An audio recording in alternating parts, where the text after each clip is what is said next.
Chapter 102. With both hands behind his back, Tan Xiu calmly said, "You must act according to your capabilities. High-level fierce beasts may be more beneficial for us, but we must be alive to enjoy them." "That's right." Dao Master Z lightly flicked his horsetail whisk with a face full of approval. He was very old and had lived for a very long time. He had seen countless people who sacrificed their lives for treasures. Just like the common saying in the secular world, money is a good thing, but having the life to earn it but not having the life to spend it is the saddest thing. He was silent for a moment before he looked at Tan Xiu and said, "Benefactor Tang, there is a question in this poor Taoist's mind that has been bothering me for several days. I don't know if this poor Taoist should ask it or not." Tan Xiu said, "There's no harm in asking." Dao Master Z asked, "Benefactor Tang's cultivation should not be high, but how could you cause such a terrifying phenomenon yesterday? This poor Taoist has read a lot of documents and ancient books. There are also many records about cultivators, but none of them can cause such a phenomenon." Tan Xiu said, "I don't know." Dao Master Z calmly looked at Tan Xiu for half a minute. Looking at Tan Xiu's expressionless face, he secretly sighed and said, "Since Benefactor Tang doesn't know, then forget it. This poor Taoist won't bother Benefactor Tang anymore. I'll go rest first." "You won't be able to rest." Tan Xiu's eyes suddenly focused as he looked into the distance and lightly said. Dao Master Z raised his eyebrows and asked, "Benefactor Tang, why do you say that?" Tan Xiu pointed to the distant sea and said, "There are more than a dozen fierce beasts in the sea a kilometer away from us. Our cargo ship is docked on the shore, and it's obvious that the light on the ship has attracted them. Call Miao Wenong and Xiaomingzhen to come out.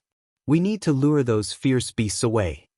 Dao Master Z asked, "Why do we need to lure them away?"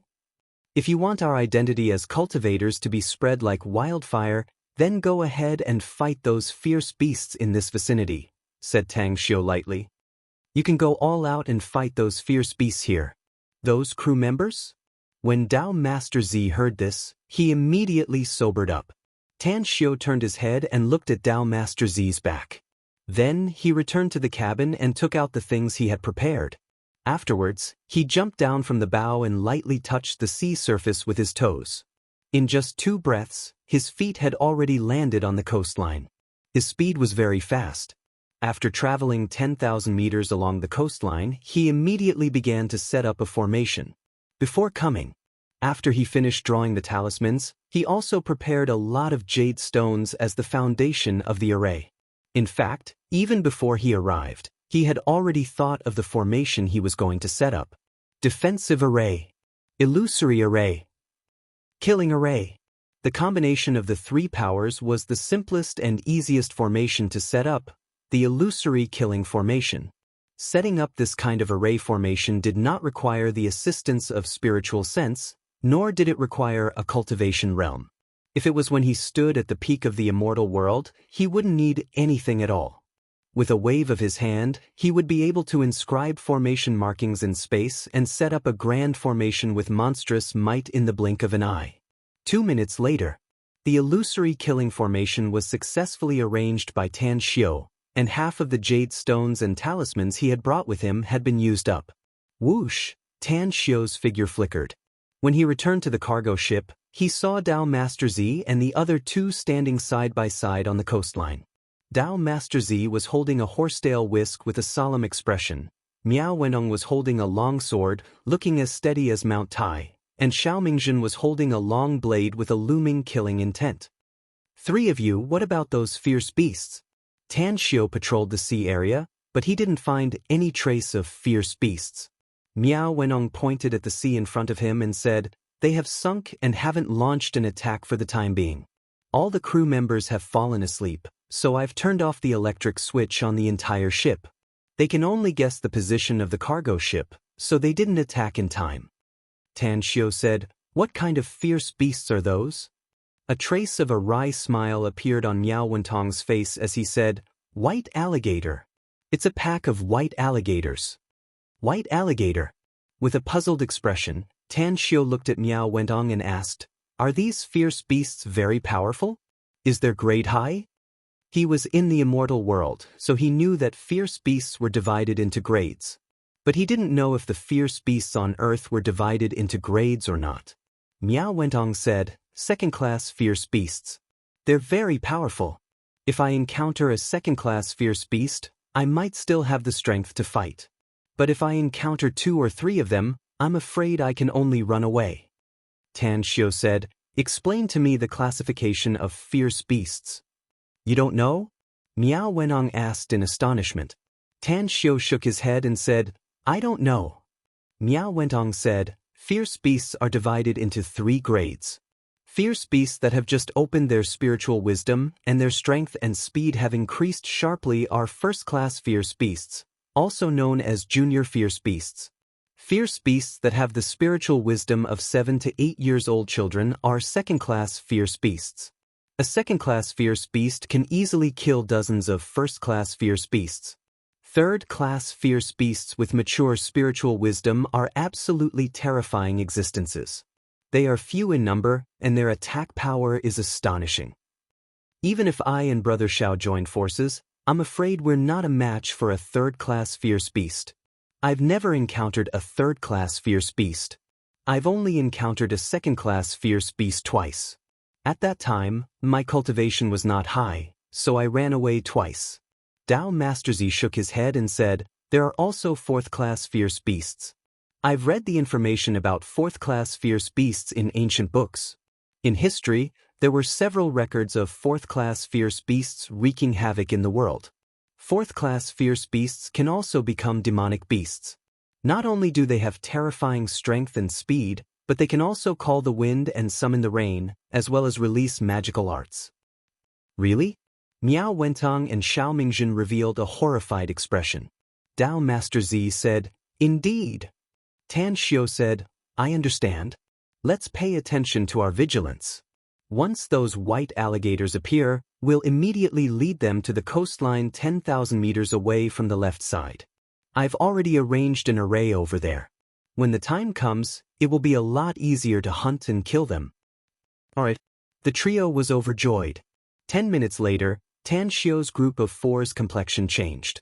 Because more than 20 white alligators appeared on the surface of the sea. These white alligators had snow-white bodies, and their size was several times bigger than an ordinary alligator. "There are too many fierce beasts. We must not get entangled with them. We must lead them to the array arranged by Tan Xiu as soon as possible." Dao Master Z said with a solemn expression. Xiao Mingjun leaped up. His figure was like a sharp arrow as he dashed toward those white alligators. The long blade in his hand fiercely slashed at the foremost white alligator more than 10 meters away. Boom! That white alligator had already noticed Xiao Mingjun pouncing on it. Its body quickly descended, trying to avoid Xiao Mingjun's attack. However, Xiao Mingjun's speed was extremely fast. His long blade split the sea surface and directly hit that white alligator's back. What made Xiao Mingjun's wrist numb was that his all-out attack was only able to break the white alligator's scales, giving it some injuries and not directly killing it. More than 20 nearby white alligators simultaneously locked their target on Xiao Mingjun and rushed toward him. "Let's go!" Xiao Mingjun didn't want to continue fighting and instantly retreated. Tan Xiu dashed forward and took out a yellow talisman from his hand. The moment Xiao Mingjun retreated to the shore, his star power flowed into the talisman along his arm. In an instant, the talisman flew out from his hand and turned into a lightning bolt 10 meters away from him. Then it struck the several white alligators that were chasing after him. Puff, puff, puff. Those few white alligators' scales were smashed by the lightning bolt as they screamed and howled.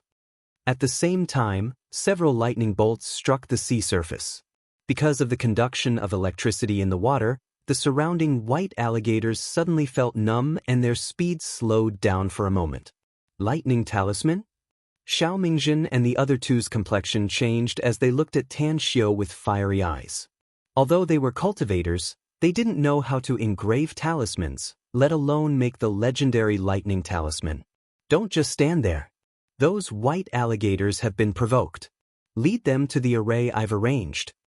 Tan Xiu quickly retreated and moved toward the left side of the shore.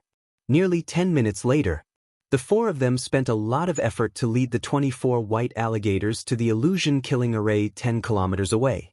Tan Xiu was the first to step into the array.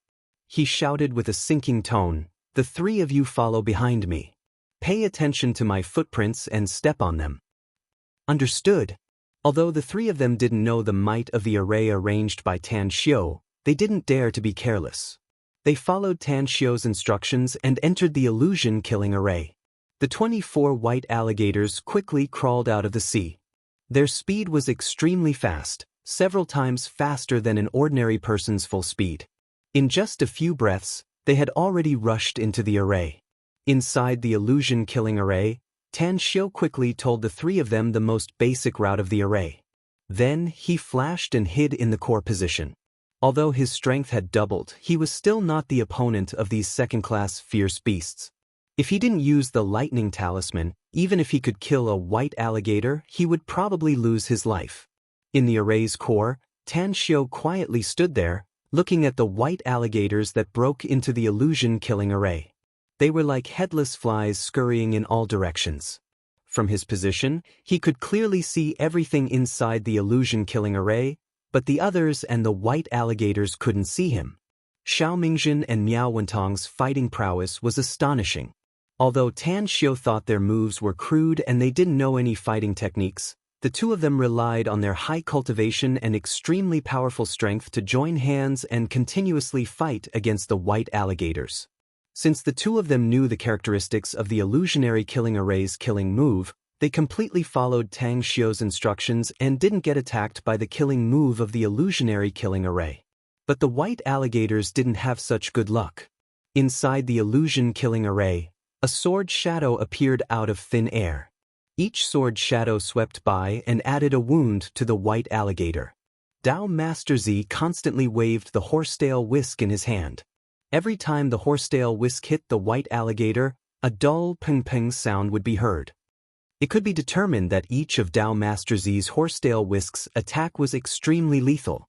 Half an hour later, all 24 white alligators were killed. Xiao Mingjin, Miao Wentong, and Dao Master Z also suffered some minor injuries. Tan Xiu removed the illusion-killing array and looked at the white alligators' corpses on the ground. A satisfied smile appeared on his face. According to their agreement, all the killed fierce beasts would be divided equally. In other words, he could get 6 white alligators' corpses. One must know that a second-class fierce beast's corpse could help him cultivate to the peak of the skin-strengthening stage. As for the remaining 5 white alligators' corpses, he believed that it should be enough for him to cultivate to the flesh-strengthening and bone-transforming stages. Chapter 103. Benefactor Tang, our luck is excellent. We've just arrived here and we've already killed so many second-class fierce beasts. I think it's almost enough. Should we go back now? Dao Master Z came before Tan Xiu. He wiped the blood from the corner of his mouth and asked with a smile. Tan Xiu asked, "Don't we still need to look for precious ores?" Dao Master Z forced a smile and said, "If we want to look for precious ores, we need to go deep into the island. Benefactor Tang, aren't you afraid of encountering danger in the island?" Tan Xiu stared blankly for a moment and immediately gave up the idea of looking for precious ores. Although it was said that nothing ventured, nothing gained. But if someone knew that they were going to die, then they were either mentally ill or sleepwalking. He was neither sick nor sleepwalking, so he wouldn't do something that would overestimate his own capabilities. At the very least, not now.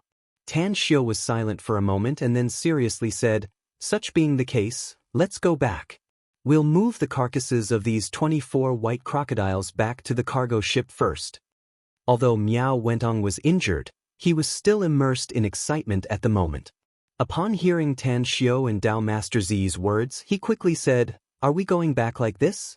Although we've hunted 24 second-class fierce beasts, we've just arrived. It's too much of a pity to go back like this. I just talked with Brother Xiao. I think we should stay here for a few more days. If we find more fierce beasts, we can also kill a lot of them." Dao Master Z shook his head and said, "It's our great luck to run into this flock of white crocodiles. Although there are fierce beasts in this evil dragon sea area, their numbers are not many. With the appearance of this flock of white crocodiles, I'm afraid it's very difficult for these fierce beasts to tolerate other fierce beasts here. If this poor Taoist's inference is correct, the other fierce beasts in this evil Dragon Sea area have been hunted or driven away by this flock of white crocodiles. Miao Wentong was speechless. If it was Tan Xiu who said this, perhaps he could refute one or two. After all, he thought that Tan Xiu was too young and had too little experience.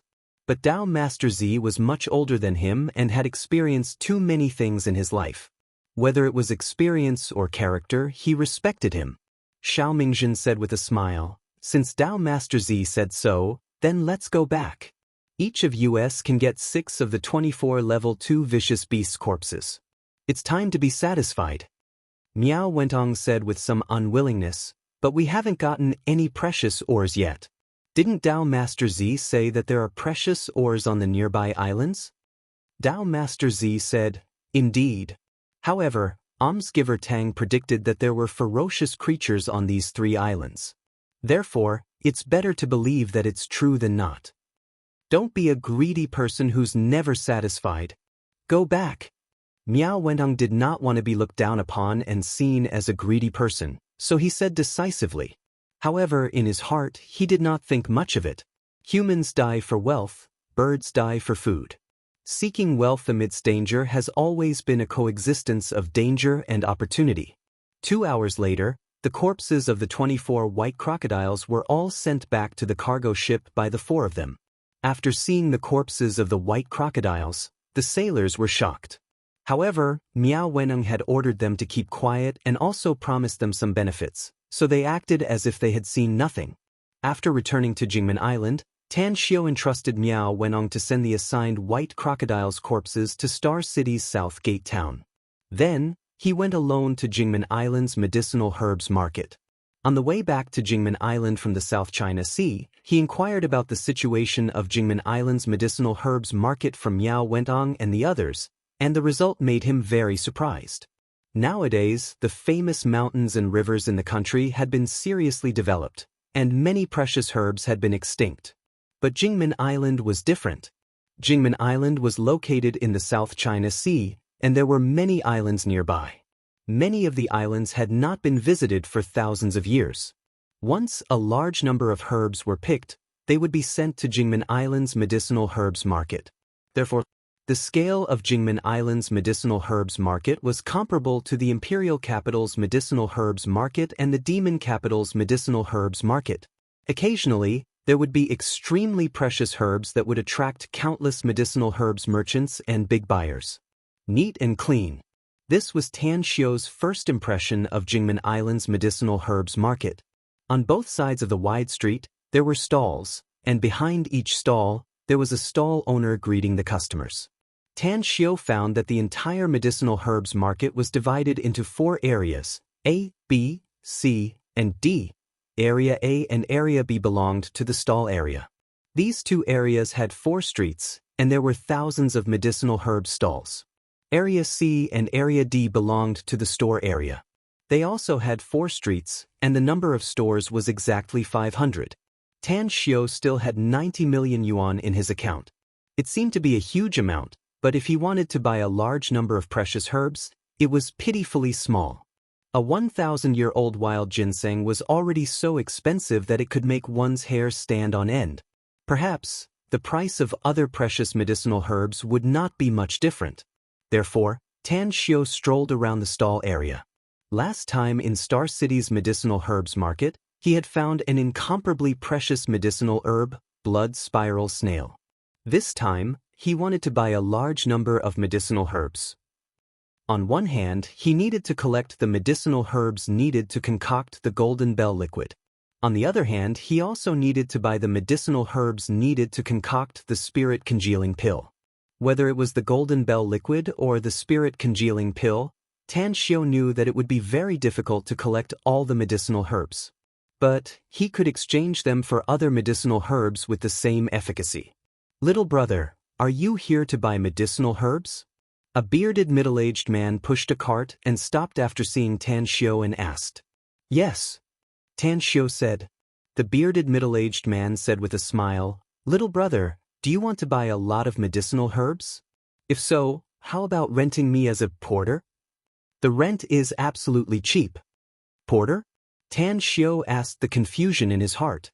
After the middle-aged man's explanation, he understood that the porter was a person who rented a cart to help transport the medicinal herbs. He thought for a moment, nodded and asked, "What's the price?" The bearded middle-aged man was happy and quickly said, "If you only buy a cart of medicinal herbs, you only need 100 yuan for 2 hours and 200 yuan for 5 hours. If you want to buy more than a cart, I suggest you directly book it for a day, 500 yuan a day."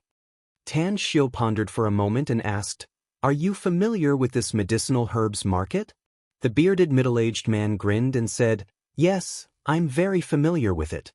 I've been a porter here for 8 years.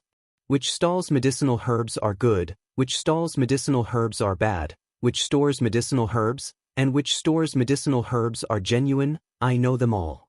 It seems that this is your first time coming to Jingmen Island's medicinal herbs market, right? I didn't explain it clearly. If you want me to be your porter, I also have the responsibility to be your guide and help you introduce the situation of the medicinal herbs market." Tan Xiao said, "I'll give you 1,000 yuan to be my porter for a day." Double? The bearded middle-aged man was overjoyed. His expression turned respectful as he said with a smile, "Little brother is a straightforward person. I, Zhao Dezhuang, will definitely make you feel that it's worth it. If you need any medicinal herbs, you can tell me and I'll take you there secretly." Tan Xiao shook his head and said, "Just follow me for a stroll first. If I can't buy the medicinal herbs I want, I'll let you take me to find them." "All right." The bearded middle-aged man happily agreed. 2 hours later, Tan Xiao had bought all the medicinal herbs needed to concoct the golden bell liquid. Moreover, he wanted 10 times the amount of each medicinal herb. The small cart pushed by the bearded middle-aged man was about to be filled to the brim. Tan Xiao had just completed the last transaction and was about to continue to buy the other medicinal herbs needed to concoct the spirit condensation pill. Suddenly, he found that a lot of people had gathered in the square between the stall area and the store area. Moreover, there were also a lot of people running there from all directions. The bearded middle-aged man followed Tan Xiao's line of sight. He immediately shook his head and said with a wry smile, "Mother is 100 years old, but I often think of her as 80. Mother is the greatest person in the world. How many times has it been? The 16th time?" Tan Xiao was puzzled. "What do you mean?" The bearded middle-aged man said, 2 years ago, a pair of mother and daughter came to our medicinal herbs market. The mother was about 40 years old and the daughter was 8 or 9 years old. That girl was suffering from a strange disease, and her body was suffering from pain all the time. In order to treat her daughter, the woman traveled to major cities in the country, looking for famous doctors everywhere. Unfortunately, she tried her best to find countless Western doctors and Chinese medicine doctors, but none of them could cure her daughter's strange disease. In the past 2 years, she brought her daughter to us. Every once in a while, she would set up an arena in the central square of the medicinal herbs market and let all the famous doctors come to diagnose and treat her daughter. She also threatened that whoever could cure her daughter, she was willing to give all of her millions of family fortune. 2 years have passed. Not only did she not find a divine doctor to cure her daughter, but she also spent most of her millions of family fortune. It has been 2 months since the last time she set up an arena here. The last time she had hundreds of thousands of family fortune, and it is estimated that this time it will be less than the last time. Tan Xiao looked at the bearded middle-aged man in a daze, and a sour feeling surged in his heart. The thread in the hand of the loving mother was tightly sewing the clothes of the wanderer before he left, for fear of returning late. Mother. She was indeed the greatest person in the world. Tan Xiao had been in the immortal world for thousands of years, and the person he missed the most was his mother. The mother who held him in the palm of her hand and kept him in her mouth, afraid that he would melt. In a flash, his heart was moved with compassion. "Come with me to have a look." After saying that, Tan Xiao strode toward the square between the stall area and the shop area. A half-meter-high platform was temporarily set up in the center of the square, which was not very big. Several security personnel of the medicinal herbs market were maintaining order. A single bed was placed on the platform of more than 20 square meters, and a shivering little girl was curled up on the bed. Beside the bed was a middle-aged woman with a miserable expression on her face. She constantly glanced at the crowd around her with eyes full of expectation. "Everyone, I only have 300,000 left. I beg you, whoever can cure my daughter, I will give all the remaining money to him. The child is too young, she shouldn't bear so much pain. This is Jingmen Island's medicinal herbs market. There must be a lot of Chinese medicine doctors here, I beg you." Chapter 104. Chinese medicine was the quintessence of a country. It was inherited from 5,000 years of civilization and accumulated from generation to generation. And the medicinal herbs market in each city was the place where the divine doctors of Chinese medicine liked to live in seclusion. Mu Qingping firmly believed in this point. Therefore, while visiting famous doctors, she also took her daughter to the medicinal herbs market in each city and set up the arena, hoping to meet a divine doctor in the vast sea of people to cure her daughter's strange disease. As the saying goes, there will be brave men under the generous reward. Every time Mu Qingping came to the medicinal herbs market, the medicinal herbs market's management office would send someone to help her arrange the arena. Every time, there would be a lot of people climbing the arena to diagnose her daughter. "Let me try." After Tan Xiao arrived, he squeezed to the front of the crowd and was ready to step on the platform. "Let me go first. You're still young, don't join in the fun. Some money is not something you can get." In the crowd, a middle-aged man wearing a Chinese tunic coldly glanced at Tan Xiao and then stepped on the platform. Tan Xiao raised his brows and stood in the front of the crowd without fighting back. On the platform, Mu Qingping looked forward and respectfully asked, "What's your name?" "Chu Guixiong." "Hello, Dr. Chu. Thank you for coming forward. Do you want to take a look at my daughter's medical records? There's a description of her various symptoms in the past few years." "Give it to me."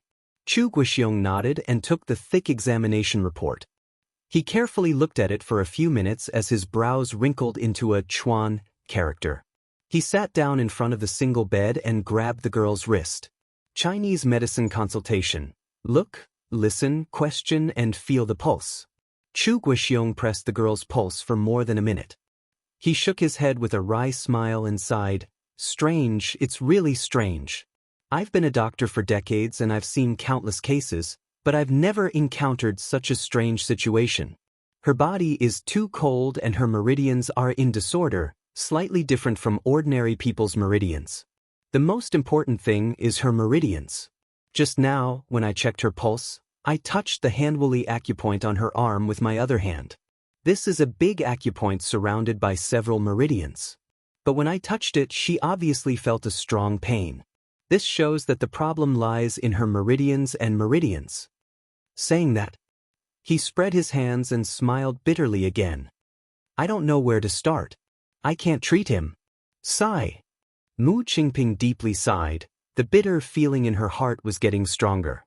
She looked forward to it again and again, only to be disappointed again and again. Her heart had been stimulated to the point of despair. The hundreds of onlookers shook their heads in disappointment. Among the hundreds of people, at least half of them had seen such a scene. Even a lot of people had seen Mu Qingping come here to set up an arena more than 10 times. They pitied the little girl. Like Mu Qingping, they also hoped that a divine doctor would appear to solve the child's physical pain. Chu Guixiong looked at Mu Qingping's disappointed expression. He was silent for a moment before he slowly said, "Perhaps there is someone who can diagnose your daughter's strange illness. There is even a great possibility that he can cure her." Mu Qingping's eyes lit up and hurriedly asked, "Which divine doctor is it?" "My master, Gui Jianqiu," Chu Guixiong said. "Wah!" Everyone looked at Chu Guixiong in shock, their eyes filled with disbelief. In the entire country, who had not heard of the famous divine doctor Gui Jianqiu? And this middle-aged man called Chu Guixiong turned out to be Gui Jianqiu's disciple. As the saying goes, a famous teacher produces a brilliant disciple.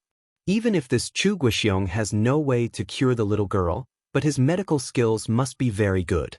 The successor of the divine doctor.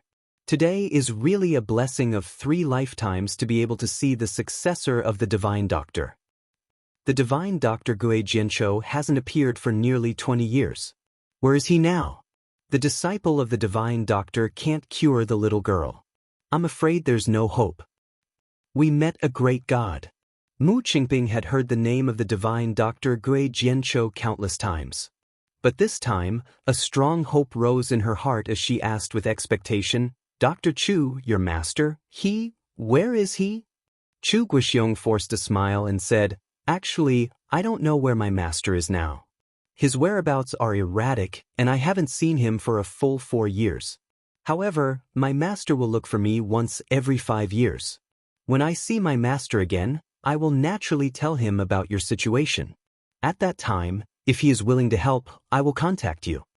Mu Qingping hurriedly told Chu Guixiong her contact information and thanked him again and again. Tan Xiu, who was standing in front of the crowd, was slightly moved when he saw Chu Guixiong's diagnosis. Just as he was about to go to the platform and personally check the girl's body, a sarcastic remark came from the crowd. What Divine Doctor's disciple? I think he's just a swindler. Gui Jianzhou is indeed a highly respected Divine Doctor. His medical skills and moral character are admirable. But the successor of the Divine Doctor can't even cure a little girl? Isn't this a joke? In an instant, all eyes were focused on the person who spoke. He was a white-haired old man with a goatee on his thin face. His triangular eyes were filled with sneers. His clothes were like the clothing of the 50s and 60s, with coarse cloth and a headscarf. The most important thing was the shoes on his feet, a pair of straw sandals made of hemp rope. Who are you? Chu Guixiong's brows deeply wrinkled as he looked at the old man with hostility. The old man sneered and said, You don't have the qualification to know who this old man is. Perhaps that old geezer Gui Jianzhou will know this old man when he comes. Chu Guixiong's eyes narrowed. After a moment of silence, he cupped his hands and said, I don't need to explain whether my master is the Divine Doctor Gui Jianzhou or not. Since you look down on me and think that I'm incompetent, why don't you personally diagnose and treat this little girl? If you can cure her, it can be regarded as a great deed with boundless virtue. The old man arrogantly said, Since this old man has come forward, I will naturally cure her. After saying that, he walked to the platform and came to the bedside and sat down. He examined the medical records, observed the body language, and felt the pulse. The old man was very skillful in the process of Chinese medicine consultation. The arrogant look on his face gradually turned solemn as time went by. When his fingers were removed from the girl's pulse, his whole face turned dark. Mysterious ice veins, 1,000 needles body. The old man spat out these words with difficulty and silently got up. Mu Qingping's breathing once again became hurried. Although she couldn't understand the meaning of the old man's words, but she seemed to see a glimmer of hope as she hurriedly asked, Old man, can you cure my daughter's strange illness? With a touch of pity in his eyes, the old man shook his head and said, Don't bother. She was born with the 1,000 needles body and the mysterious ice veins in her body. Besides, there's no time. Mu Qingping's complexion changed as she hurriedly asked, Old man, what do you mean by this? My daughter. The old man sighed. I've read about this kind of physique in ancient Chinese medicine books. She should have started to fall ill in the last 2 or 3 years, right? Mu Qingping's pupils contracted as she said, Yes. More than 2 years ago. My daughter was originally fine, but her father had a car accident. I heard that she became seriously ill and had a high fever for 7 days. And then she became like this. The old man helplessly said, If she was treated in those 7 days, there might be hope. But it's too late now. She can persist for more than 2 years under such pain. It's really a miracle. This child is very pitiful. The pain she endured is simply unimaginable to ordinary people. I think if it weren't for her extremely strong willpower, perhaps she would have already. Mu Qingping's tears burst out. How could she not know the pain? Her daughter was in so much pain every day that she fainted at least 10 times a day. But every 2 or 3 hours, she would wake up again and continue to endure the pain. Plop. Mu Qingping knelt in front of the old man. Her white teeth bit her lips, causing blood to ooze out. With a deep pleading tone, she cried, "Old man, please think of a way.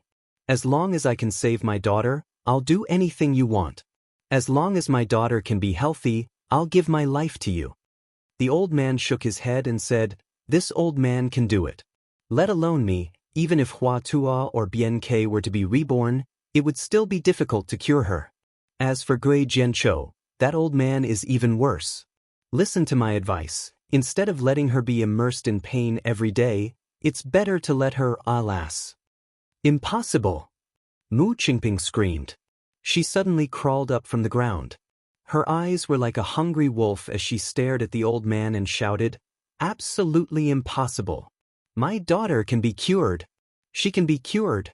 You're a liar. Get the hell out of here. Get the hell out of here." Her cries were like a cuckoo crying blood. Among the hundreds of onlookers, some soft-hearted people had already begun to wipe their tears. They were distressed for the little child and were also infected by Mu Qingping's heart-wrenching cries. "Is it my turn now?" Tan Xiu strode to the platform as he coldly looked at Chu Guoxiong and the old man and spoke indifferently. Chu Guoxiong originally wanted to ridicule the arrogant and despotic old man, but Mu Qingping's appearance made him sad and gave up the idea of ridiculing him. However, when he saw Tan Xiu again and heard Tan Xiu's words, anger rose from the bottom of his heart as he angrily shouted, "What the hell is wrong with you? Don't you understand my words? That money is the child's life-saving money. It's not something you can touch. You're so young, how can you be so greedy? Aren't you afraid that you can't cure this child and will make a fool of yourself here?" Tan Xiu indifferently said, "So, if I cure her, the one who will make a fool of yourself will be you?" Chu Guoxiong was stunned for a moment before he immediately ridiculed, "Relying on you? You can cure her? Are you kidding me? If you can cure this child, I'll change my surname to yours. I'm willing to kneel down and worship you as my master. I don't want a cheap son, nor do I need a cheap apprentice. Please excuse me." Chapter 105. Tan Xiu was the kind of person who would respect others 10 times if they respected him. If others bullied him, he would also bully them. He didn't care about Chu Guoxiong's identity. Let alone a divine doctor's descendant, even if he was the emperor of heaven, he wouldn't give him any face. Pushing Chu Guoxiong aside, Tan Xiu directly sat on the chair in front of the bed. "Young man, don't be too arrogant." The old man looked at Tan Xiu's cold appearance and coldly said, "One must know that he had just said in public that even Hua Tuo and Bien Ke couldn't cure the little girl's strange illness." Tan Xiu was young, but he didn't believe his words, which made him lose face. Tan Xiu didn't turn his head and said, "Compared to Hua Tuo and Bien Ke, I'm still a bit worse. I remember very clearly who was the one who talked nonsense just now, but the result was that he couldn't cure others." "You?" The old man was furious, but seeing Tan Xiu's hand on the little girl's pulse, he immediately suppressed his anger and disdainfully said, "Good, good, good. Since you want to humiliate yourself, I'll wait to see your disgraceful appearance." Mu Qingping was in despair at this moment. Her hysterical roar was to vent her emotions. At this moment, her mood had improved, but looking at Tan Xiu's young appearance, she didn't have the slightest hope. Furthermore, upon hearing Chu Guoxiong and the old man's ridicule toward Tang Xiu, the kind-hearted her hesitated for a moment before she bitterly said, "Little brother, thank you for your kindness, but let's forget about it." Tan Xiu didn't answer. At this moment, his attention was completely focused on the little girl. Although the little girl was still unconscious at the moment, Tan Xiu could sense the condition of her body through her pulse. "My guess is right." After a moment, Tan Xiu released the little girl's wrist and turned to look at Mu Qingping, saying, "If you believe me, buy a few medicinal herbs in 10 minutes. Mu Qingping was stunned and confused. "Buy medicinal herbs for what?" Tan Xiu said, "To save her." Mu Qingping asked incredulously, "Can you cure my daughter?" Tan Xiu calmly said, "If you were to ask someone else, I'm afraid their answer would be that they are powerless. But coincidentally, I can cure it. Now, I just want to know, do you believe me?" "I believe you." Even if Mu Qingping had doubts in her heart, she still resolutely replied. She was in despair now, but Tan Xiu's words were like a life-saving straw for her. No matter what Tan Xiu ordered, she was willing to do it. Very soon, Tan Xiu wrote down the names of 4 medicinal herbs on the paper. These 4 medicinal herbs were very common, but they had to be at least 100 years old. They even had to be wild medicinal herbs. After handing the prescription to Mu Qingping, he took out a bank card and handed it to her, saying, "The price of these 4 medicinal herbs is very high. Your 300,000 yuan is far from enough. I have enough money in this card to buy 4 kinds of medicinal herbs. The password is on the back of the card. I'll wait for you here." Mu Qingping hesitated. She never liked other people's charity. Not only was Tan Xiu willing to cure her daughter, but he also gave her the money to buy the medicinal herbs. This made her somewhat at a loss. "Take it," Tan Xiu shouted in a low voice. Mu Qingping's body trembled. Looking at Tan Xiu's serious expression, she finally steeled her heart and took the bank card, saying, "Little brother, I can't thank you enough. Regardless of whether you can cure my daughter or not, I, Mu Qingping, will remember this kindness in my heart." After saying that, she went to buy the medicinal herbs. Under the high platform, an old man in his 50s said with a clear voice, "Little brother has a noble character and unquestionable integrity. This old man really admires you. In this medicinal herbs market, if my 100 medicine hall is the first in scale, no one dares to say that they are second. There are many kinds of medicinal herbs. If little brother trusts me, why don't you give me the prescription? I'll give you 4 kinds of medicinal herbs for free." Tan Xiu was slightly surprised as he looked at the old man. After pondering for a moment, he slowly asked, "The world is bustling for benefits, the world is bustling for benefits. I rarely show kindness, but this time I was moved by this mother's mother, so I decided to save her. You're a businessman, pursuing benefits. I want to ask you, what's your purpose? Or, what's your condition?" Clap, clap, clap. The old man applauded and said with a smile, "Sure enough, heroes come from the youth. Your mind is sharp, and your intelligence is outstanding. This old man admires you. You're right, I'm a businessman. Pursuing benefits is a matter of course. But this time, I'm not only pursuing benefits, but also reputation. If you can cure the patient's illness, I'll have a part of the credit, and I can also let the world know about my 100 medicine hall's deeds. In addition, since you said your condition, then I'll mention one. If the patient is cured, I'll give you the medicinal herbs. If you can't cure the patient, you must pay for the 4 kinds of medicinal herbs. How about it?" Tan Xiu deeply looked at the old man. He suddenly grinned and said, "It's said that old people become shrewd, and it's really true. You want to use today's matter to advertise your 100 medicine hall. I promise you. But I also have a condition." The old man was confused. "You also have a condition? Tell me." Tan Xiu said, "Her illness is very difficult to cure. 4 kinds of medicinal herbs can't completely cure her. If you can take out a 500 years old wild ginseng, I'm sure I can completely cure her. Of course, as you said, if I can cure her, you'll give me the wild ginseng. If I can't cure her, I'll buy it at 10 times the market price. Do you agree to this condition?" The old man hesitated. A 500 years old wild ginseng was worth 8 digits. If Tan Xiu really cured the patient, wouldn't the price he had to pay be too big? What should he do? The old man wearing straw sandals at the side sneered. He looked at the 100 medicine hall's boss and said, "Since you can't make a decision, then I'll help you. If he can cure the patient, I'll pay for the 500 years old wild ginseng. If he can't cure her, I'll pay half of the price." Good. The old man was overjoyed and happily agreed. Tan Xiu coldly glanced at the old man wearing straw sandals and secretly sneered. For others, the little girl was indeed suffering from a strange illness. But for him, it was not the case at all. After checking her pulse, he already knew the little girl's physique, twin meridian ice phoenix sacred body.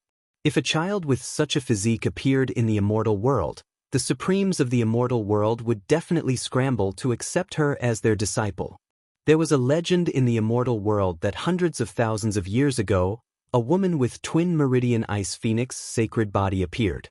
Relying on her supreme physique, she not only became the overlord of the immortal world, but also broke the shackles of the immortals and ascended to the god world.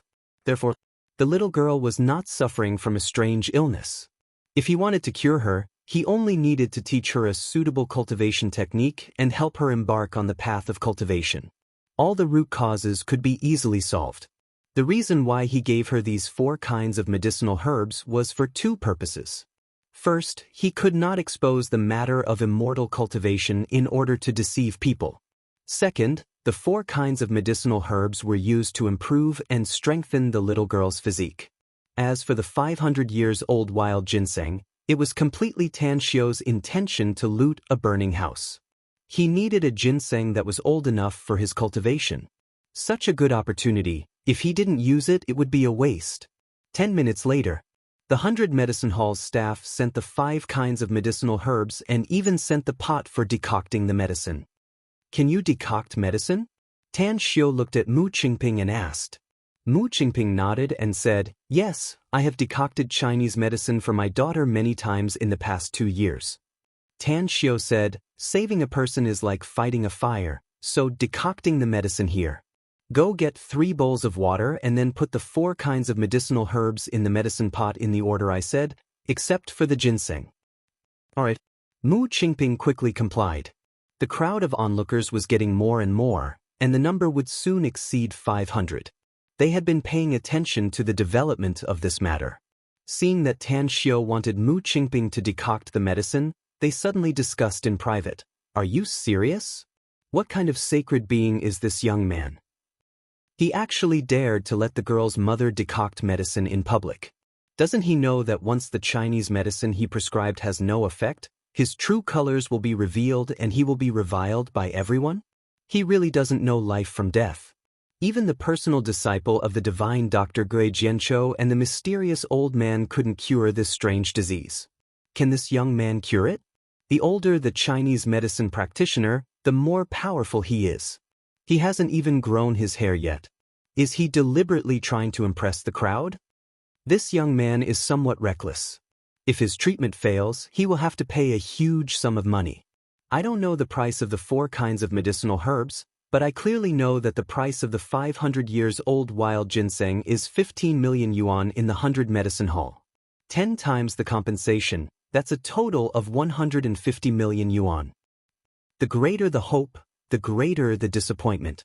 That Mu Qingping has set up more than 10 arenas in our Jingmen Island's medicinal herbs market, but no one has been able to cure her daughter. How much weight can this young boy have?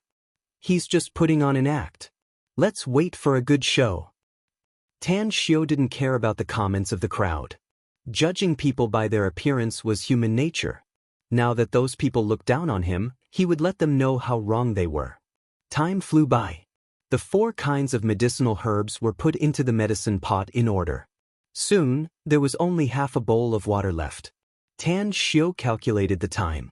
When he felt that it was almost time, he ordered Mu Qingping to bring it out. Little brother, my daughter is still in a coma, how can she drink the medicine? Mu Qingping nervously looked at Tan Xiu and asked.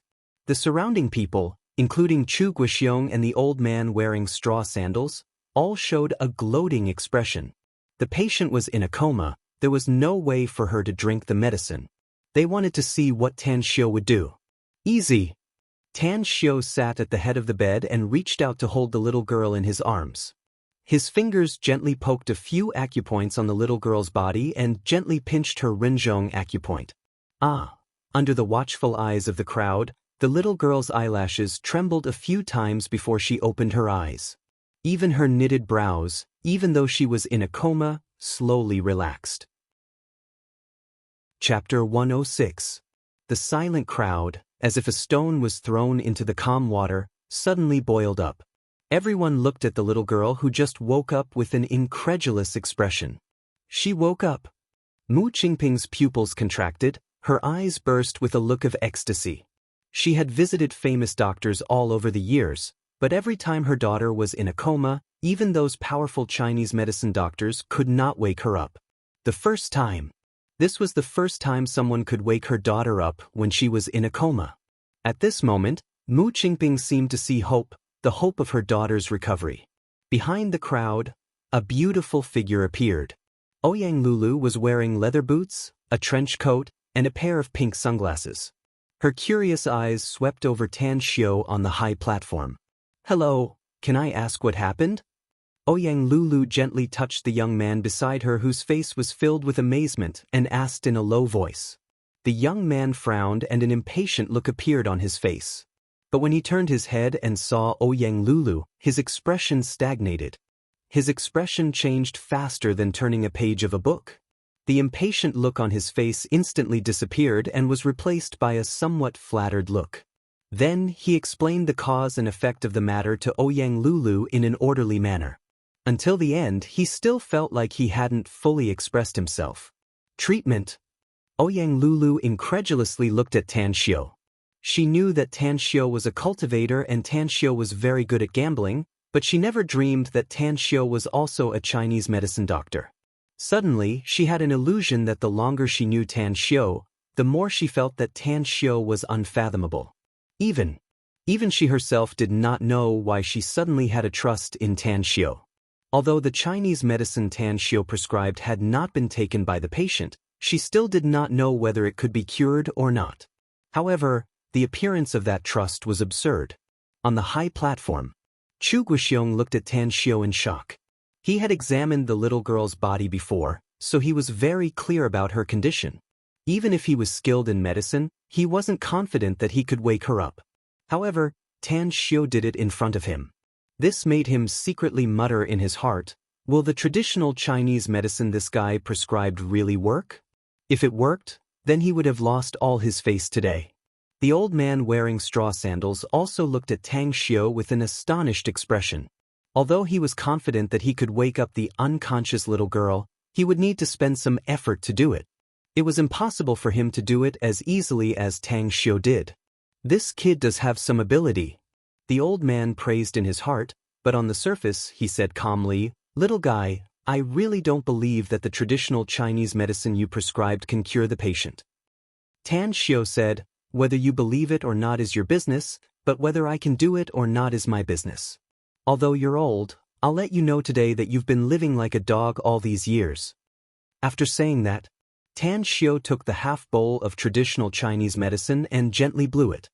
He lowered his head to look at the little girl in his arms and calmly said, "Your mother is very worried and distressed about you. If you don't want to make her sad, drink this bowl of traditional Chinese medicine. I promise you that after you drink this bowl of traditional Chinese medicine, your body won't hurt anymore." "Big brother, is this true?" The little girl blinked her big, watery eyes and asked with a face full of anticipation. "It's true." Tan Xiao nodded heavily. The little girl looked at Tan Xiao and looked up at her mother, Mu Qingping. Then, she carefully took the bowl and gently blew it. After finding that the traditional Chinese medicine was not too hot, she gulped it down. Hot. After drinking half a bowl of traditional Chinese medicine, her small face quickly turned red, and then she cried out while clutching her stomach. She felt that a raging fire suddenly rose in her stomach. This raging fire was about to burn her internal organs. Mu Qingping was anxious and hurriedly grabbed her daughter's hand. She looked at Tan Xiao and hurriedly asked, "Little brother, what's wrong with my daughter?" "That medicine?" With a calm expression, Tan Xiao said, "There's no problem with the medicine. The burning sensation is normal. That half bowl of traditional Chinese medicine is hot.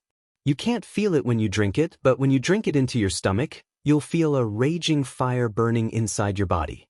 Don't worry. It's good for her. There's no harm.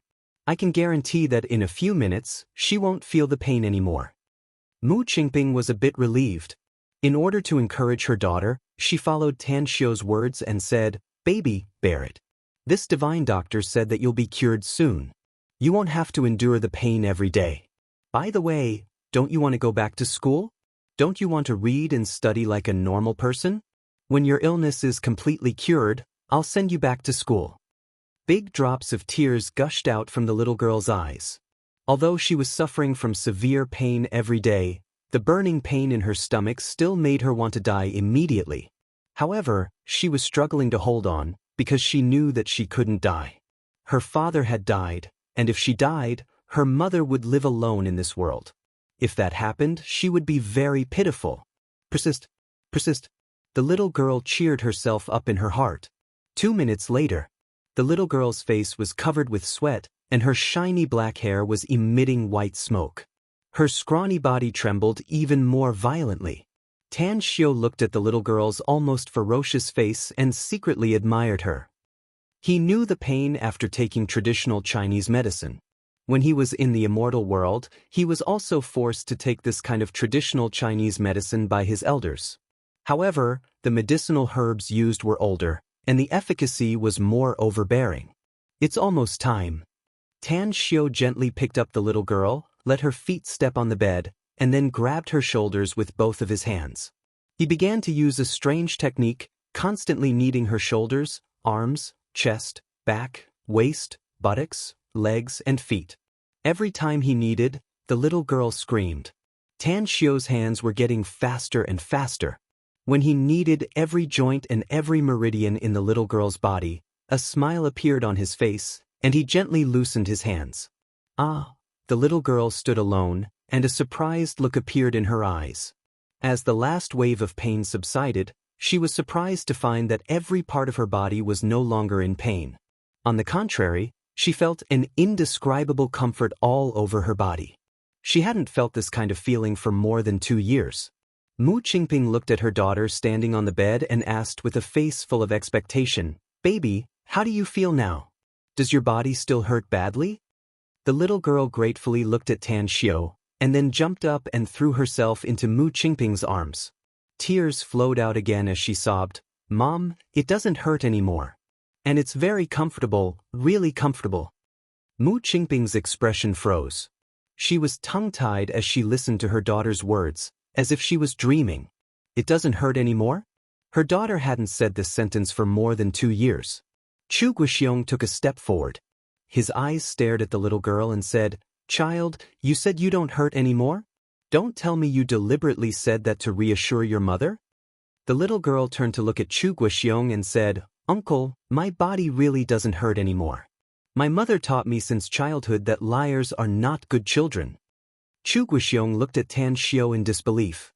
He desperately swallowed his saliva and said again, "Child, Uncle is also a Chinese medicine doctor. Can you let Uncle check your pulse?" "All right." The little girl raised her arm. Chu Guoxiong's fingers pressed the little girl's pulse and directly closed his eyes. After a full 2 minutes, he opened his eyes and released the little girl's pulse. Even a fool could see the shocked expression on his face. "How is this possible? How is this possible?" Chu Guoxiong unconsciously murmured as if he couldn't believe this result. After he re-diagnosed the little girl, he was shocked to find that the situation inside the little girl's body was very different. Her pulse was much more stable, the cold air in her body had become sparse, and her meridians were much clearer. He even found a warm flow of air in the little girl's meridians for a long time without dispersing. Half a bowl of Chinese medicine. This result. Suddenly, the moment he regained consciousness, he felt a burning sensation on his face, as if he had been slapped a few times. What did it mean to look down on people like a snob? Today, he could be said to have vividly displayed this sentence. He understood that today, he was not the only one who made a fool of himself. He had also implicated his master, Gui Jianqiu. Regret. It was like a poisonous snake was biting his heart. If there was a medicine for regret in this world, he would be willing to buy it even if he had to go bankrupt. The old man wearing straw sandals looked at the ashamed look on Chu Guoxiong's face, and a bad premonition arose in his heart. He strode forward, regardless of whether the little girl was willing or not, and directly grabbed her pulse. After the diagnosis, his complexion turned the color of a pig's liver. "How did you do it?" The old man's lips squirmed, looking as if he had seen a ghost. Tan Xiu casually said, "This kind of minor illness is very easy for me." Puff! The old man opened his mouth and spurted out a mouthful of blood. What was the most hurtful thing in the world? It wasn't the sharp knife, but the careless expression and the careless words he spoke. Especially at the moment when he used his powerful strength, it was not the human body that was hurt, but the human heart. In an instant, the old man seemed to have aged several years. He took a few deep breaths to suppress the grievance in his heart. He raised his hand to wipe the blood on the corner of his mouth, looked at the 100 Herb Hall's boss and said, I'll send the money for that ginseng to your shop now. After saying that, he left with his tail between his legs. He was afraid that if he stayed any longer, he would be called a quack by others. Today he had lost his old face, but he did not lose his reputation. That was because he had not reported his name from the beginning to the end. Otherwise, once today's matter was spread, he would become a laughing stock in the Chinese medicine circle. Even his old friends would gossip about him behind his back. Senior, you haven't reported your name yet. I think I'm qualified to know your name, right? Tan Xiu looked at the old man's back and said. Chapter 107. Puff, puff. The old man's body trembled and opened his mouth to spit out 2 mouthfuls of blood. Tan Xiu's words hit the deepest soft spot at the bottom of his heart. If he could, he really wanted to find a hole to drill into and never come out again in this life. Finally, the old man did not answer Tan Xiu's words. Under everyone's contemptuous eyes, he walked away with weak footsteps. The surrounding onlookers at this moment looked at Tan Xiu with fiery eyes. After all, Tan Xiu used his real ability to completely cure the strange disease that countless famous doctors could not cure. Even the personal disciple of the divine doctor could not do it. Convinced. This time, I'm convinced that little brother's medical skills really open my eyes. In this life, I have never seen such a powerful divine doctor. He is the reincarnation of Hua Tuo. This mother and daughter Mu Qingping are famous in our medical field. Countless medical masters could not cure that girl, but in the end, she was cured by a young man. This is really the Yangtze River's new generation surpasses the old, and the old generation dies on the beach. Amazing. Really amazing. Today, my dog eyes are really blind. How could I look down on him? There's a saying, you can't judge a book by its cover, and you can't measure the sea with a pail. Today, I have learned a lesson. We are too superficial. This young man is the real divine doctor. It seems that there is always someone better out there. This saying is not deceiving me. What's the name of that divine doctor's personal disciple? Chu Xiong. He really has no ability. I think even his master Gui Jianqiu is not that good. Also, that old man just now, when he went on the stage, he was so arrogant, but the result? He slapped his own face. Didn't he feel pain? I think I heard the sound of a slap. In the crowd, Ouyang Lulu hung a bright smile. Her pair of beautiful eyes rippled with extraordinary splendor, staring at Tan Xiu for a long time, unwilling to leave. She now increasingly felt that Tan Xiu was unfathomable, and more felt that she was attracted to this arrogant guy. She really wanted to unravel the mysterious veil that shrouded Tan Xiu and see Tan Xiu clearly. She hesitated for a moment and then walked toward the high platform. In front of the crowd, she looked at Tan Xiu 7 or 8 meters away from her and loudly said, Tan Xiu, let's have dinner together tonight. Tan Xiu turned his head and was somewhat surprised when he saw Ouyang Lulu. He didn't expect to meet her in the medicinal herbs market. However, he planned to return to Star City tonight, so he shook his head and said, no time. Countless men in the surroundings were attracted by Ouyang Lulu's beauty, but when they heard Ouyang Lulu's words to Tan Xiu, their hearts broke. However, Tan Xiu's refusal caused them to be flabbergasted. My God, did I hear that right? That guy actually rejected a goddess's invitation for dinner? Is he even a man? I have to admit, they are quite compatible, a talented man with a beautiful woman. But, isn't that talented man too arrogant? How could he have the heart to reject such a beautiful woman's invitation? He's not a man. How good would it be if that beautiful woman invited me? Being able to have dinner with such a great beauty who could cause the downfall of a country, I'm even willing to shorten my life by 2 years. Tan Xiu couldn't understand the words of those men around him. What's wrong with beautiful women? Could it be that beautiful women have special privileges? With his low EQ, he secretly shook his head and put away the 500-years-old wild ginseng. He then looked at Mu Qingping and said, Can we have a private chat? At this moment, Mu Qingping couldn't wait to worship Tan Xiu as if he was a celestial being. Upon hearing Tan Xiu's words, she replied without hesitation, Yes, whatever you say. Tan Xiao couldn't help laughing and said, "Let's talk about your daughter's physical condition." Upon hearing it, Mu Qingping immediately misunderstood Tan Xiao's meaning.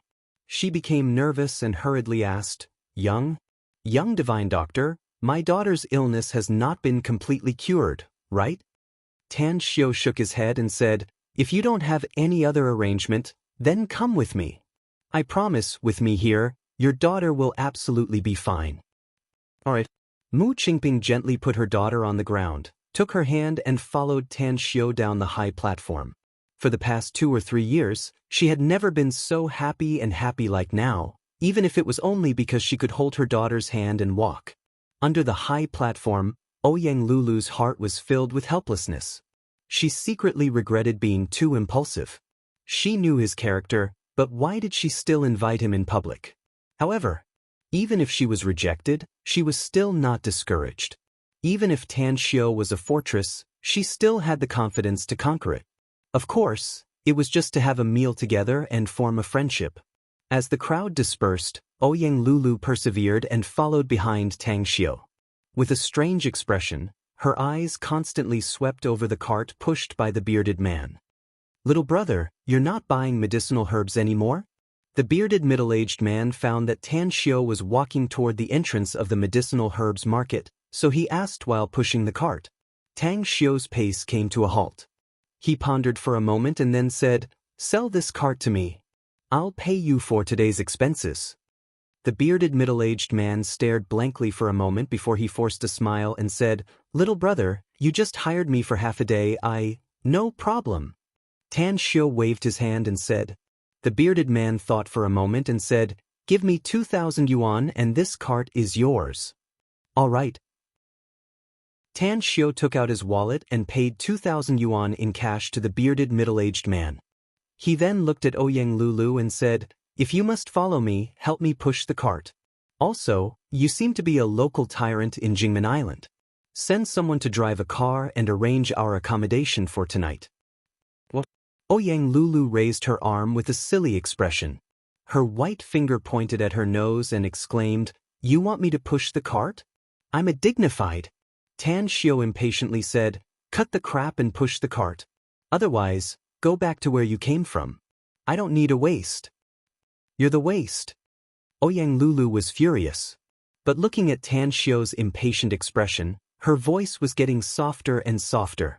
She was tangled in her heart for a few seconds before she reluctantly chose to push the cart. Therefore, an extremely interesting scene appeared in Jingmen Island's medicinal herbs market. A fashionably dressed girl as beautiful as a fairy descended to the earth, pushed a small cart and angrily followed behind others like a little slave. What was even more interesting was that along the way, there were constantly men coming over and enthusiastically offering their help to Ouyang Lulu. However, Ouyang Lulu looked at Tan Xiao's back without even turning his head. The resentment in her heart skyrocketed as she tactfully refused the men who came to court her favor. Inside a tea house in the medicinal herbs market, Xiao Mingjin and Miao Wenong were sitting by the window on the second floor. Although they were chatting, their eyes were constantly sweeping the street below. "Brother Miao, Tan Xiao asked us about Jingmen Island's medicinal herbs market, but he won't necessarily come today, right?" Xiao Mingjin was sipping his fragrant tea with a forced smile on his face. Miao Wenong said with a smile, "Although we don't have much contact with Tan Xiao, and the time we've known each other is very short, but I still know a thing or two about his character. He's very methodical in everything he does. Moreover, he's the kind of person who is swift and decisive. So I'm sure he'll come today." Xiao Mingjin couldn't help laughing as he said, "Brother Miao, it would be strange if you can figure out Tan Xiao's character. Although he's young, his actions are extremely shrewd and ruthless. He's simply like a cunning old fox.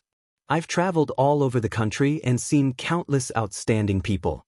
As long as I carefully observe them, I can figure out the other's character and figure out their details. But as for Tan Xiao, I've never been able to see through him." Miao Wentong said, "We don't need to see through him. We only need to find out that he has a strong sense of purpose, character, and it's enough to calculate his whereabouts today. Believe me, he'll pass through this main road." Xiao Mingjin still wanted to say something, but when his eyes inadvertently swept the street, His voice abruptly stopped as a surprised expression appeared on his face. Miao Wenheng was keenly aware of Xiao Mingzhen's unusual expression as he followed his eyes to look at the street below. Suddenly, his expression turned particularly strange. That should be the eldest daughter of Jingmen Island's Ouyang family, the big boss behind the Paradise Club, Ouyang Lulu, right? How come she's like a small follower following behind Tan Xiu? Miao Wentong muttered with an inconceivable expression.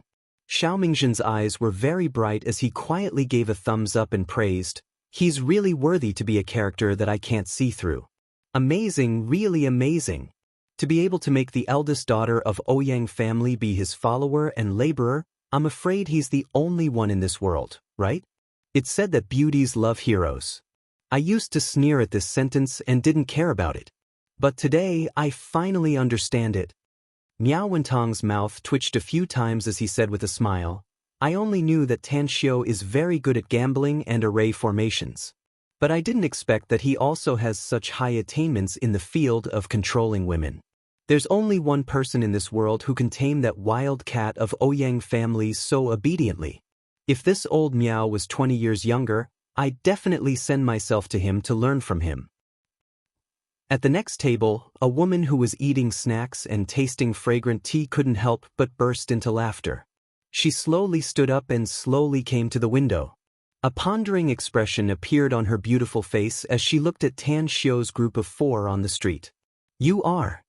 Miao Wentong and Xiao Mingzhen looked at each other with a puzzled expression. The woman said with a shallow smile, "The two of you talk is very interesting. It makes me a bit interested in you. Of course, I'm more interested in that young man called Tang Xiu you just mentioned. You're Miao Wentong, right? The patriarch of Haiqing Miao family and the CEO of the Miao Group. Of course, you're also the big boss behind the Fire Kirin Security Company, one of the top 3 companies in the country. As for you, you should be Xiao Mingzhen, a martial arts genius from northern Jiangsu. On the surface, you run a venture capital company, but behind the scenes, you control more than 60% of the entertainment venues in northern Jiangsu. The two of you, am I right?" Chapter 108. Miao Wentong and Xiao Mingzhen suddenly got up. Their expressions became extremely cold as they looked at them with eyes that flickered with killing intent. Many people in the country knew about their background on the surface, but few people knew about the power behind them. "Who are you?" Miao Wentong asked coldly. S expression remained unchanged as she smiled and pointed at Ouyang Lulu, who was pushing a small cart on the street below. Then, she said with a ruminating tone, "Since the two of you are so curious about me, then I'll dispel your doubts. I'm the mother of the little wild cat from the Ouyang clan that you're talking about. Of course, I really don't want to be an old wild cat." "Old wild cat?" Miao Wenheng and Xiao Mingzhen looked at each other in dismay. A bit of embarrassment appeared on their faces as they withdrew their imposing auras. They were commenting on the girl's appearance and calling her a wild cat, but they didn't expect the girl's mother to be right beside them. "Sorry." Xiao Mingzhen cupped his fists and smiled lightly and said, "It's all right. I am never easily offended by interesting people. I wonder if I can sit here for a while? Can I have a chat with the two of you?" Miao Wentong gestured for her to take a seat and said with a smile, "Ouyang clan's clan master's wife has always been elusive. It's my fortune to meet you today. Part of what you want to talk to us about should be about Tan Xiu, right? It's really pleasant to chat with smart people." "That's right. On one hand, I want to talk to the two of you about Tan Xiu. On the other hand, I want to know if there are any opportunities for us to cooperate in the future." In the evening, in a certain upscale villa district in Jingmen Island, there was a majestic and European-style villa building King Ouyang Lulu's private residence. There were more than 10 servants in the villa. "I've already ordered people to prepare the guest rooms. Would you like to rest first? Or were they going to have dinner right away? The kitchen should be almost ready." It was the first time that Ouyang Lulu invited outsiders to her private house, so the reception was very enthusiastic. Especially towards Mu Qingping, she simply had a very strong favorable impression. In her opinion, a mother who was willing to go bankrupt for her daughter, wandered from place to place, visited famous doctors, and even knelt down for others, this kind of maternal love was too great. Tan Xiu said, "Let's eat first. Get someone to prepare some liquid food for Yinyin." "I don't need you to tell me." Ouyang Lulu snappily gave Tan Xiu a supercilious look. She was very enthusiastic towards Mu Qingping and her daughter, but Tan Xiu did not have such treatment. Obviously, Ouyang Lulu still had some resentment towards Tan Xiu. Tan Xiu didn't care about Ouyang Lulu's attitude. He enjoyed the feeling of being served. Since Ouyang Lulu delivered herself to his door, he didn't feel like lowering himself to her level. After enjoying a sumptuous dinner, Tan Xiu looked at Ouyang Lulu and asked, "If my guess is correct, you should have more than one place in Jingmen Island, right?" Ouyang Lulu proudly said, "Of course. Although I usually stay here for quite a long time, I'm the young lady of the Ouyang clan, so I can have as many houses as I want." Tan Xiu gave him a thumbs up and said, "If that's the case, then you can go now. By the way, give the servants in your villa a day off." What? Ouyang Lulu was dumbfounded. Never in her dreams did she expect that Tan Xiu would say such words. Who is she? She was the owner of this villa. How could there be a reason for a guest to drive away the owner in this world? Divine Dr. Tang, Mu Qingping was also dumbfounded. She looked at Ouyang Lulu, whose complexion greatly changed, and quickly whispered. Tan Xiu raised his hand to interrupt Mu Qingping and lightly said, "Miss Ouyang, thank you for your hospitality today. But we need to borrow this villa for one night, and we can return it tomorrow. Also, I have a very important thing to do tonight, so I can't let outsiders be present. If you don't want to leave, you can't let the servants in the villa temporarily leave. We'll take our leave now." Important thing? Upon hearing Tan Xiu's explanation, Ouyang Lulu felt a lot better inside. But he still insisted on driving her out of her home, which made her feel bitter inside. "Are you threatening me?" Tan Xiu said, "It's not a threat, just an explanation." "You?" Ouyang Lulu looked at the serious expression on Tan Xiu's face. She secretly cursed this guy for being a weirdo. Other men could live with her for one night. Even if they did not sleep in the same room, wouldn't they have insomnia for the whole night? But this guy actually wanted to drive her away. Was he still a man or not? "I'll let you have it." Ouyang Lulu, whose self-esteem had suffered a deep blow, angrily drove all the servants out.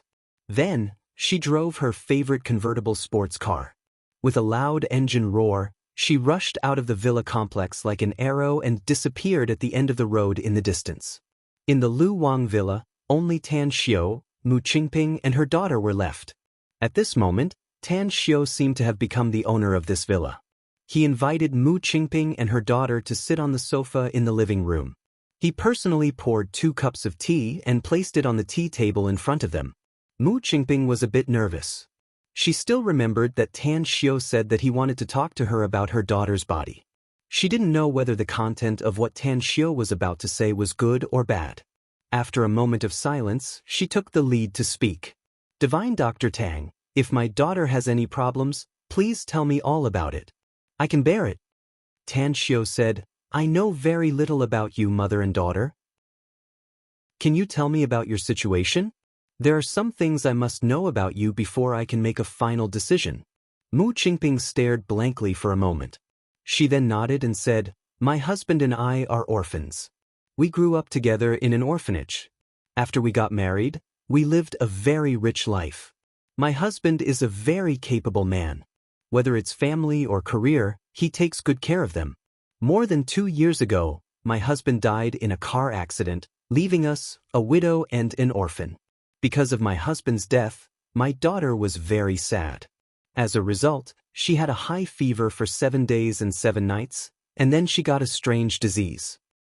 In the past 2 years, I quit my job and sold the house. Plus my husband's car accident compensation, the total amount is nearly 2 million yuan. After spending these 2 years, I only have 300,000 yuan left.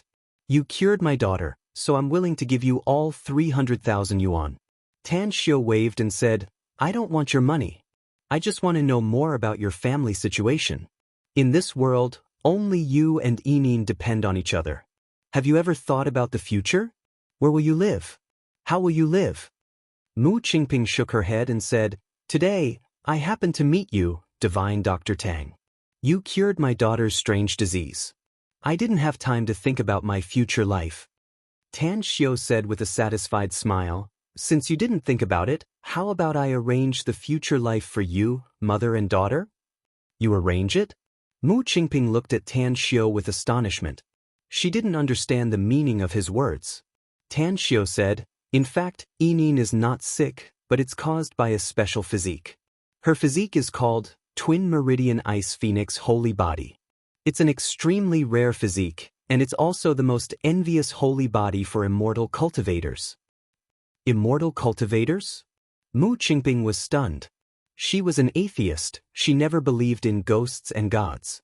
Even those fortune-tellers, she thought that they were just swindlers who swindled and swindled people. Tan Xiu said, yes, I'm an immortal cultivator. I'm an immortal cultivator. I'm afraid there are only 2 people in this world who are immortal cultivators. The other one is my registered disciple. Of course, there are some other cultivators in this world, such as Taoist cultivators, Buddhist cultivators, and so on. Mu Qingping shook her head and said with a smile, Divine Dr. Tang, please don't joke around. How can there be gods and Buddhas in this world? It's all fabricated by those who lack spiritual sustenance. Ignorant.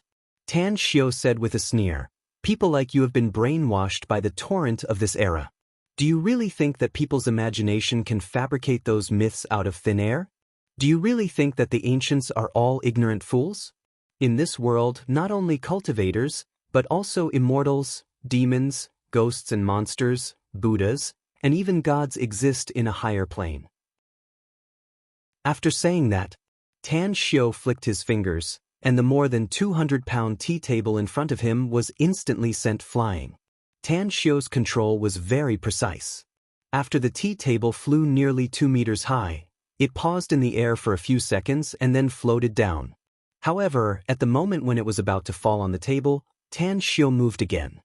His lightning-fast fingers easily pinched the edge of the tea table and then gently put it down. Mu Qingping's eyes almost popped out. She looked at the scene in front of her with a shocked expression, and her heart trembled unceasingly. Tan Xiu's expression broke her common sense and changed her worldview. Big Brother Tang is amazing. Gu Yin's face was full of amazement as she clapped her hands and cried out with a smile. Tan Xiu said with a smile, look at me, look clearly. As his voice fell, his figure instantly disappeared from his place. Just like a phantom, he instantly disappeared from the hall's entrance. A few seconds later, while Mu Qingping was still in a trance, Tan Xiu appeared in front of the sofa on the opposite side at an extremely fast speed. You? Are you a human or a ghost? Mu Qingping's body trembled. She hurriedly held her daughter in her arms and cried out involuntarily. Tan Xiu slightly smiled and said, you don't believe in ghosts and gods, do you? Why do you ask such absurd questions? My current cultivation is very low, very low. But in the future, I will definitely ascend to the immortal world and ascend to the immortal world. The earth we live in and the starry sky universe are just ordinary spaces. There are many worlds with a higher level than the one we live in, and the immortal world is one of them. Mu Qingping was thoroughly shocked. Her worldview had changed, and she easily believed Tan Xiu's words. After all, Tan Xiu was her daughter's savior, a capable person with magical abilities. Divine Dr. Tang, why are you telling me this? Mu Qingping hesitated and asked in a low voice. Tan Xiu calmly said, I want to accept your daughter as my disciple and let her follow me to cultivate the immortal way. Chapter 109. Accepting a disciple? Mu Qingping was suddenly enlightened and understood Tan Xiu's thoughts. However, she didn't know anything about cultivating immortal law. She didn't know if this kind of cultivation would harm her daughter, so she didn't dare to easily agree. Tan Xiu seemed to have seen through Mu Qingping's mind as he slowly said, I understand what you're thinking. Don't worry. Your daughter was born to cultivate. I helped her change her physique before, but it was only temporarily suppressing the cold air inside her body. If you want to completely solve it, she must cultivate immortal law. When she has some achievements, not only will the cold air not harm her, it will also bring her great benefits. I promise you. Upon hearing it, Mu Qingping immediately nodded in agreement. In her heart, her daughter was the most important thing. As long as her daughter could be safe and healthy, she would absolutely be willing. Tan Xiu said with a smile, "To tell you the truth, I really admire you. From you, I once again saw the greatness of maternal love. In fact, I also grew up in a single-parent family, and my mother and I are dependent on each other. Don't worry. Later on, you will be grateful for the decision you made today." Mu Qingping asked with a puzzled expression, "What is this apprenticeship ceremony?" Tan Xiu said, "The apprenticeship ceremony is very simple. Just kowtow and serve tea." With that said, he looked at Gu Yin and asked with a smile, "Are you willing to worship me as your master? Follow me to cultivate immortal law? Think about it clearly. Once you worship me as your master, you will be Tan Xiu's personal disciple. Immortal cultivation is long, not just for 100 years. Every powerful immortal cultivator has a short lifespan of thousands of years, and a long lifespan of tens of millions of years. This path of cultivation is filled with countless hardships and bumps." Gu Yin was surprised. Immortal cultivators can live for such a long time? Tan Xiu said with a smile, "Of course they can. As long as they don't die halfway, it's possible to live for hundreds of millions of years." Gu Yin asked again, "Can my mother cultivate to immortality?" Tan Xiu looked at Mu Qingping and nodded, "Naturally. However, her age has passed the best time for cultivation, so her future achievements will not be very high. Even with our help, the most he can do is ascend to the immortal world and become an ordinary immortal." Gu Yin nodded heavily, then knelt down in front of Tan Xiu and respectfully kowtowed 3 times. She then picked up the tea on the table, which had not spilled a single drop, and called out, "Master, please have some tea." Tan Xiu received the tea with satisfaction and drank it in one gulp. He had taken Gu Yin as his disciple, not only as an in-name disciple, but also as a direct disciple. After all, she had the twin meridian ice phoenix sacred physique. If she was properly nurtured, it was very likely that she would become a great emperor of the immortal world in the future, surpassing the pinnacle of trillions of immortals. Most importantly, when he returned to the immortal world to take revenge, he would have a capable helper by his side. There was strength in numbers. This was the simplest truth. But in the past, he had disdained to accept disciples and cultivate his own forces. As a result, his old friends ended up killing him so easily, forcing him to fail his tribulation. Had it not been for his soul consciousness returning, perhaps his soul would have flown away and scattered away, vanishing in a puff of smoke. Mu Qingping didn't care about cultivation, but she was concerned about her daughter's future life. Therefore, after Tan Xiu finished drinking the tea and accepted her daughter as his disciple, she asked, "Divine Dr. Tang, will you arrange our future life?" On the way to the villa complex, Tan Xiu had been thinking about this issue. He already had an idea in his heart, so he slowly asked, "What was the nature of your previous job?" Mu Qingping said, "The administrative management of a foreign enterprise." Tan Xiu said, "I want you to be my housekeeper. Do you want to do it?" Housekeeper? Mu Qingping was stunned. She didn't expect that Tan Xiu would arrange such a job for her. After sobering up, she said with a wry smile, "I don't know what a housekeeper should do." Tan Xiu said, "You have 2 choices. First, I'll send you to a foreign housekeeper training institution for you to study there for a period of time. Second, I'll hire professionals with a lot of money to train you separately. Which one are you going to choose?" Mu Qingping looked at her daughter and said in a low voice, "Can I choose the second one? Because I have to take care of Yinin and have a child with me. It's not convenient for me to study abroad." "No problem." Tan Xiu took out his mobile and dialed Miao Wentong's number. He asked him to help him hire 2 professional housekeeper trainers from abroad. After asking about the price, he found that it was not cheap. For 2 months of training, it would cost 3 million renminbi. Putting away his mobile, Tan Xiu said, "I've already contacted them. They should be here in a short time. Also, I'm not a native of Jingmen Island. You need to live in Star City with me. We'll rest tonight and return to Star City tomorrow." Mu Qingping nodded and said, "I'll listen to your instructions." Tan Xiu urged, "You must seriously study the housekeeper training. After the training is over, I hope you can take Gu Yin to live in the Pacific Ocean. I bought a private island there, dozens of square kilometers in size. At that time, I'll hire a lot of servants. A private island? Dozens of square kilometers? Mu Qingping was frightened by Tan Xiu's words. At this moment, she realized that she knew nothing about Tan Xiu's identity and details. Divine Dr. Tang, you want me and Yining to live on that island? What about Yining's studies? Won't she have to live a secluded life? Mu Qingping asked. Tan Xiu said, it's normal for cultivators to live a secluded life. However, it's a new era, so I won't be too pedantic. I'll hire the world's top professional professors to tutor Yining's studies. The number of teachers will not be less than 10. In addition, I can let her go out for 2 months every year to travel and gain experience in the outside world. Mu Qingping hesitated and said, isn't this too exaggerated? Just for Yining, this child, with such a big fanfare? Tan Xiu said, I have my own plans. You don't need to say anything. Subsequently, Tan Xiu taught Mu Qingping a cultivation technique from the immortal world and gave her some pointers. Then, he sent her to the guest room to rest. Since he had accepted Gu Yin as his disciple, he must teach her a set of the best cultivation technique in the immortal world. Coincidentally, he had obtained a set of top immortal cultivation technique in the immortal world, which was very suitable for Gu Yin to cultivate. Ninth Heaven Cold Phoenix Art. This set of cultivation technique was a top cultivation technique that had been passed down for hundreds of thousands of years in the immortal world. Every master who had obtained this set of cultivation technique, as long as they did not die prematurely, would eventually become an influential powerhouse in the immortal world.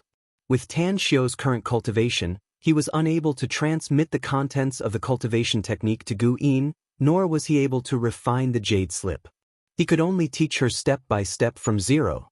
For example, identifying the acupoints, meridians, dantian, sea of consciousness, and so on.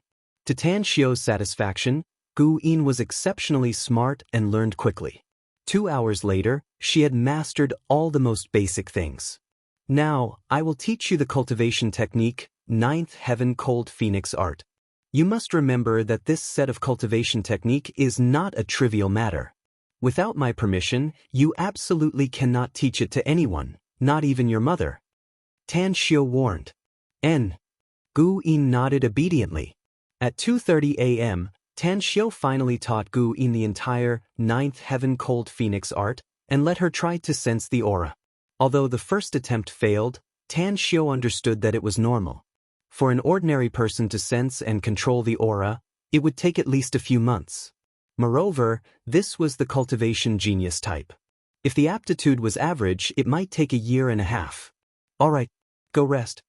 Tan Xiu patted Gu Yin's small head and said with a smile, Good night, master.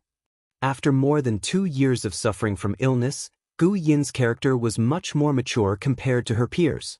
Although she was only 9 years old this year, compared to those 13 or 14-year-old children, she was more sensible. Jingmen Island, Regent Entertainment Clubhouse. Inside a luxuriously decorated super-large box, Ouyang Lulu gulped down a big mouthful of beer. Her beautiful and moving face was full of anger. Sitting next to her was her best friend, Huang Duoduo. This girl was about the same age as Ouyang Lulu and had a beautiful appearance. Lulu, don't drink too much. Huang Duoduo had the temperament of a young lady from a respectable family. Even though she was sitting on the sofa, she still looked dignified and virtuous. However, at this moment, she was somewhat concerned and also somewhat helpless. Ouyang Lulu gulped down a big glass of beer and burped. Then, she angrily said, Duo, I'm not happy inside. I'm very, very unhappy. What kind of person does that Tan Xiu think I am? You took over my territory and chased me out. Have you ever seen such a thick-skinned person? Huang Duoduo said with a smile, Indeed, I've never seen such a thick-skinned person. But I think this person is very interesting. Think about it. You're a charming cabbage, yet he actually ignored your temptation and drove you out. Such a rare man in the world, I thought he was extinct. If there's a chance in the future, you must introduce me to him. Introduce your sister. Ouyang Lulu cursed in an unladylike manner. Huang Duo knew Ouyang Lulu's character, so she wasn't angry. Instead, she smiled and said again, "It's 2:30 p.m. now. Shouldn't we go? You don't want to sleep on the street today, do you?" Ouyang Lulu angrily said, "Where to? My place has been occupied by others." Huang Duo knew that Ouyang Lulu was speaking out of anger, so she smiled and hugged her shoulder, saying, "Let's go to my place. It just so happens that my dad gave me his newly renovated villa for my birthday last month. You don't seem to have been there yet." "Duo, you're the best to me." Ouyang Lulu's expression changed extremely fast. Just now, dark clouds covered her face, but in the blink of an eye, the sun shined brightly and her smiling face bloomed like a flower. She turned her hand and hugged Huang Duo, kissing her delicate little face. Then, she quickly jumped up, grabbed her handbag at the side and rushed outside the box. Just as Ouyang Lulu rushed out of the box, she bumped into a strong chest. The recoil force made her stagger back a few steps and nearly fell to the floor. Chapter 110. Ouyang Lulu rubbed her head. She didn't even see the other person's appearance and angrily shouted, "Don't you have eyes? It's so painful." The one who was hit was a young man with a shaved head and tattoos on his arms. He had a stocky build and looked like a fiend. In particular, the thick gold chain around his neck was shining brightly under the light. A cigarette was dangling from the corner of his mouth and his brows were furrowed. It was obvious that he was in a bad mood. Upon hearing Ouyang Lulu's angry curse, the burly youth glared and strode forward to kick Ouyang Lulu's forehead, directly kicking her to the ground. He even kicked Ouyang Lulu's waist a few times. Only then did he vent his anger and cursed, "Bitch, don't you have eyes when you walk? You even dare to blame this Big Daddy? If your mouth stinks again, this Big Daddy will sew it up." Huang Duo came out of the box while carrying her bag and happened to see the scene of Ouyang Lulu being kicked. Her complexion greatly changed and she immediately rushed to Ouyang Lulu's side. She opened her arms to protect Ouyang Lulu and angrily glared at the burly youth and shouted, "Who are you? Why did you hit a girl?" The burly youth didn't see Ouyang Lulu's appearance, but he clearly saw Huang Duo's beautiful appearance. His complexion suddenly changed and the anger on his face disappeared. He raised his hand to touch his chin and even revealed a flirtatious expression as he grinned and said, "It's indeed my fault. I shouldn't have kicked a girl. I should have used other places to let her know how powerful I am." "What? Are you sisters? Do you want to taste my power in other aspects? You're shameless." Huang Duo angrily cursed. The burly youth grinned and said, "I'll let you know how shameless I am when we're in bed." Having said that, he reached out to grab Huang Duo. Huang Duo dodged to the side and pulled Ouyang Lulu up from the ground. After retreating a few steps, she shouted, "You stinking hooligan! Get the hell out of here!" Ouyang Lulu was stunned at first, but she finally came back to her senses. She stared at the burly youth and shouted, "Don't let him get the hell out of here. In the entire Jingmen Island, there's no one who dares to hit me except my dad." At this moment, the burly youth finally saw Ouyang Lulu's appearance. His complexion suddenly stagnated and his eyes were filled with amazement. He regretted hitting such a beautiful girl. However, there was no turning back. He could only brace himself and put on an arrogant look. He sneered and said, "You're pretty good. How could he be so arrogant? Let alone in Jingmen Island, even in Shanghai or the imperial capital, no one dares to talk to me like that." Ouyang Lulu rubbed the sore spot from the kick and fiercely glared at the burly youth. She was so angry that she laughed and said, Good. You're more arrogant than me. If you have the guts, just you wait. If I don't make you crawl out of here, I'll take your surname." Finished. She immediately grabbed her phone. When she dialed a familiar number, a strange look flashed across her eyes. She immediately pressed the button and found Tan Xiu's number and dialed it. "Who is it?" A low voice came from the phone. "Tan Xiu, you live in my house, don't you owe me a favor?" Ouyang Lulu said aloud. "I don't have a place to go, so I went to the Monarch Entertainment Club to sing and got beaten up. Will you help me?" Go find your dad if you get beaten up. Tan Xiu was silent for a moment and muttered. What did you say? Ouyang Lulu's voice raised a bit. Wait for me. I'll rush there as fast as I can. Tan Xiu said helplessly. Pay attention to your safety. A proud expression suddenly appeared on Ouyang Lulu's face when she heard the busy tone from the phone. She was worried that she couldn't have a substantial relationship with Tan Xiu, and now the opportunity was in front of her. She knew that Tan Xiu was a cultivator and should be very powerful, so she hesitated for a moment and didn't call her subordinate again. You're quite capable. You want to use provocation to ask for help? With a disdainful expression, the burly youth watched Ouyang Lulu finish the call and sneered. Ouyang Lulu angrily glared at the burly youth and then pulled Huang Duoduo back to the box. At the same time, she also called the general manager of the Monarch Entertainment Club. She briefly explained the matter and then hung up the phone. Come inside and wait if you have the guts. Ouyang Lulu didn't forget to call out loudly after entering the box. The burly youth rolled his eyes. He took out his mobile and dialed a number. After talking to his companion, he then entered the box. His eyes glanced at the environment in the box and then swaggered to the sofa and sat down. He then crossed his legs, smoked a cigarette and said with a grin, It seems that your family is quite rich. To think that you're spending money in such an upscale box. But I'll tell you that if you don't want to court disaster for your family, you'd better apologize to me and serve me comfortably for the night. Dream on. Ouyang Lulu angrily said.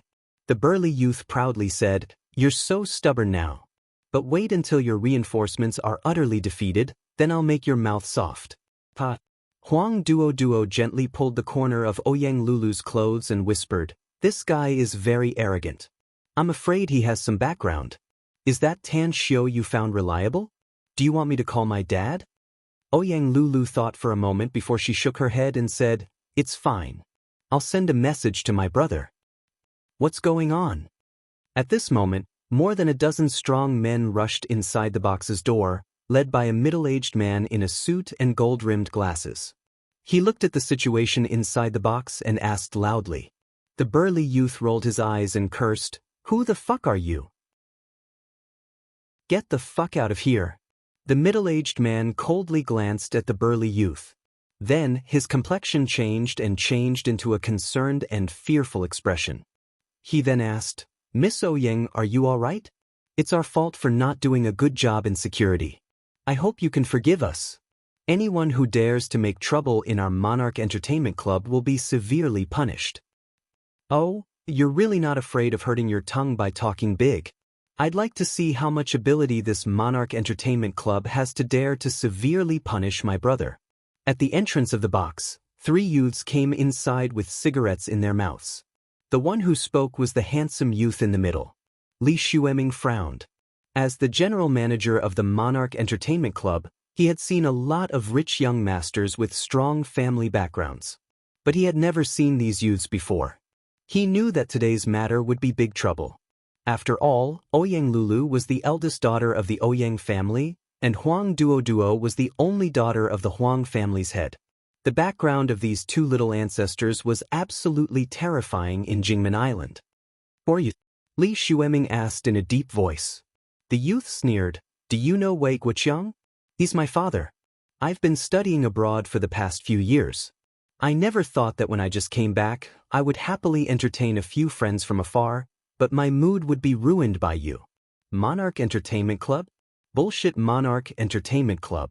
Even if your big boss comes, he'll have to bow his head in front of me. Wei Guoqiang? The big boss of the brilliant group? Li Xueming secretly smiled wryly inside. Although the brilliant group's strength was not as good as the Ouyang family, it was almost on par with the Huang family. It was also a very powerful family in Jingmen Island. He knew that today's matter couldn't be settled peacefully, but he couldn't ignore the matter in front of him. After weighing the pros and cons, he decisively chose to stand on Ouyang Lulu's side and spoke in a deep voice. Wei Guoqiang is indeed a character, but his son is just an idiot. Take down the 4 of them for me. More than a dozen security personnel received the order and pounced toward the 4 people like wolves and tigers. You dare. Wei Chao had never thought that these people from the Monarch Entertainment Club would dare to attack him even after he had used his father's name.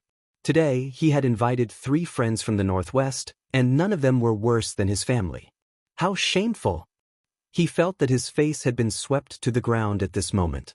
A chilling light flashed in the eyes of the burly youth. His figure instantly burst out as his big fist fiercely pounced toward the security personnel.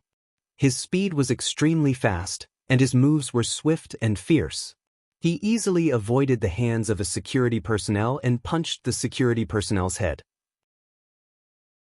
The other 2 youths were also not idle. They looked ordinary, but their martial arts were extremely good. They didn't move, but once they did, they were ruthless and ruthless. Bam, bam, bam. More than a dozen burly security personnel were knocked down by the burly youth and the other 2 in just half a minute. The burly youth stamped on the head of a security personnel as he looked at Li Xueming and coldly snorted, "Since I was a child, only a few people dared to attack me. You're very courageous, and your Monarch Entertainment Club is also very good. I can assure you that after today's matter is over, you'll kneel in front of me and beg me to break your legs and sew your mouth." Ouyang Lulu and Huang Duo were not frightened by the scene in front of them. Although they were shocked by the fighting prowess of the burly youth and the other 2, the 2 women were, after all, from big families and had seen many big scenes. "You guys really have the capital to be arrogant.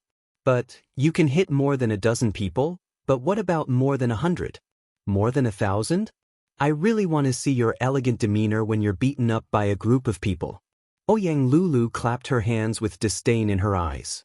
The burly youth laughed wildly. "You're a good chick. Spicy and full of flavor. If you have the ability, then call 100 or 1,000 of them. This daddy will take them all today. Remember, this daddy's name is Wang Hu, Northwest's Wang Hu. Don't wait until we have a night of fun and you still don't know this daddy's name." Ouyang Lulu was silent for a moment. She then took out her cell phone in front of the burly youth. After dialing a number, she asked, "Old classmate, have you heard of Northwest's Wang Hu? He's a big guy, a very arrogant guy." "I've heard of him, a nobody." Chu Yi's sleepy voice came out of the phone. "I got it," Ouyang Lulu said. Chapter 111. Ouyang Lulu hung up the phone with an expressionless face. She then looked at Wang Hu and said, "You're indeed very famous in the Northwest. My old classmates have heard of your name. But since you've offended me, don't think that you'll have a good time today." The burly youth disdainfully said, "Pretentious." Ouyang Lulu didn't explain anymore. She crossed her arms and leaned on the sofa, coldly watching the burly youth's group. Having witnessed the strength of the burly youth's group of 3, she was a bit worried. She didn't know whether Tan Xiu would be their match if he arrived. Cultivators should be very powerful, right? Ouyang Lulu pondered inwardly. The burly youth waved his hand at Wei Chao and said with a faint smile, "Young Master Wei, it seems that you've been away from Jingmen Island for too long that everyone here has forgotten your name. Also, your Wei family doesn't seem to be very powerful, right? The people in this entertainment clubhouse don't even give face to your dad." Wei Chao's face turned red from the sarcasm. He looked at Ouyang Lulu and Huang Duo with an increasingly hostile expression. Furthermore, he secretly made up his mind to make these 2 women feel better after this matter was over. 20 minutes later, Tan Xiu appeared outside the box's door. He frowned as he stepped inside. The security guards were rolling on the floor, and one of them was even trampled by the burly youth. With a cold expression, he looked at Ouyang Lulu and asked, "Are you okay?" Ouyang Lulu's eyes lit up. She immediately jumped up from the sofa and pointed at the burly youth's group of 4, saying, "I'm fine. But they're acting like hooligans. They're very arrogant. They want us." A cold glint flashed in Tan Xiu's eyes. The reason why Ouyang Lulu came out to drink tonight was obviously because he had occupied her villa. Although she said that she was fine, her forehead was red and there were several footprints on her body. It was obvious that she had been beaten. Who beat her? The burly youth was about to stand up when another youth with a disdainful expression came to Tan Xiu's front and ridiculed, "What? You want to be a hero and save the damsel in distress? And you're the only one who came?" Bam, Tan Xiu kicked out with lightning speed and landed a kick on the young man's chest.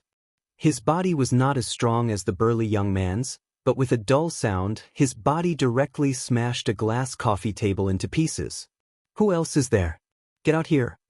Tan Xiu's voice was extremely domineering and cold. The expressions of the burly young man and the other young man changed.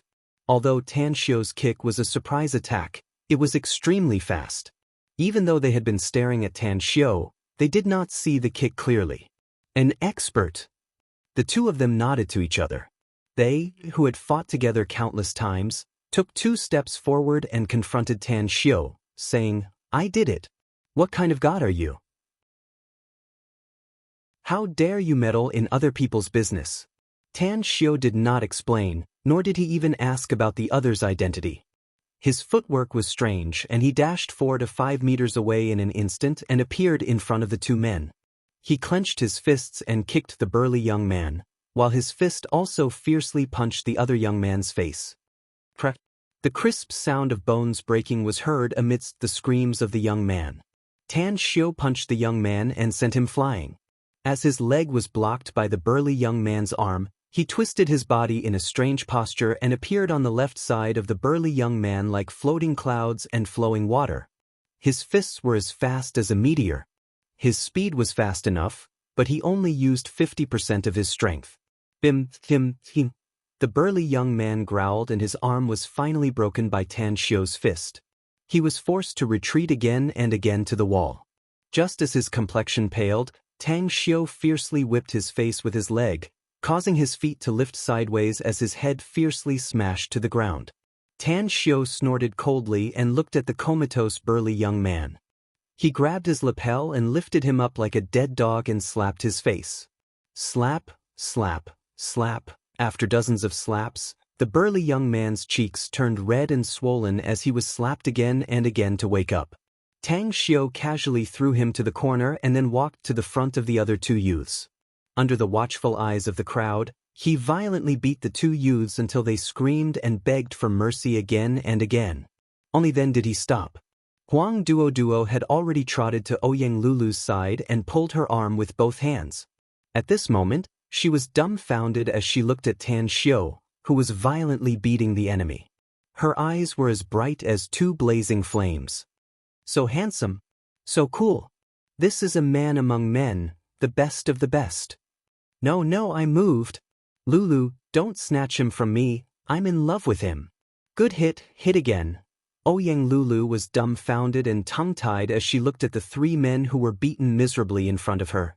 She then watched as Tan Xiu walked to the sofa and sat down in a light and relaxed manner. Her heart throbbed. That's right. Cool. Handsome. At this moment, in her eyes, Tan Xiu was like a peerless hero wearing a golden armor and stepping on colorful auspicious clouds to rescue the beauty. She didn't even hear her bestie Huang Duoduo's infatuated words. Li Xueming, who was restless, didn't expect that such a scene would appear in front of him. He was expecting Ouyang Lulu to ask the elders of her family for help, and then this big matter would be handed over to the Ouyang family. However, this unknown young man had single-handedly taken care of 3 very strong fellows. Powerful. Really powerful.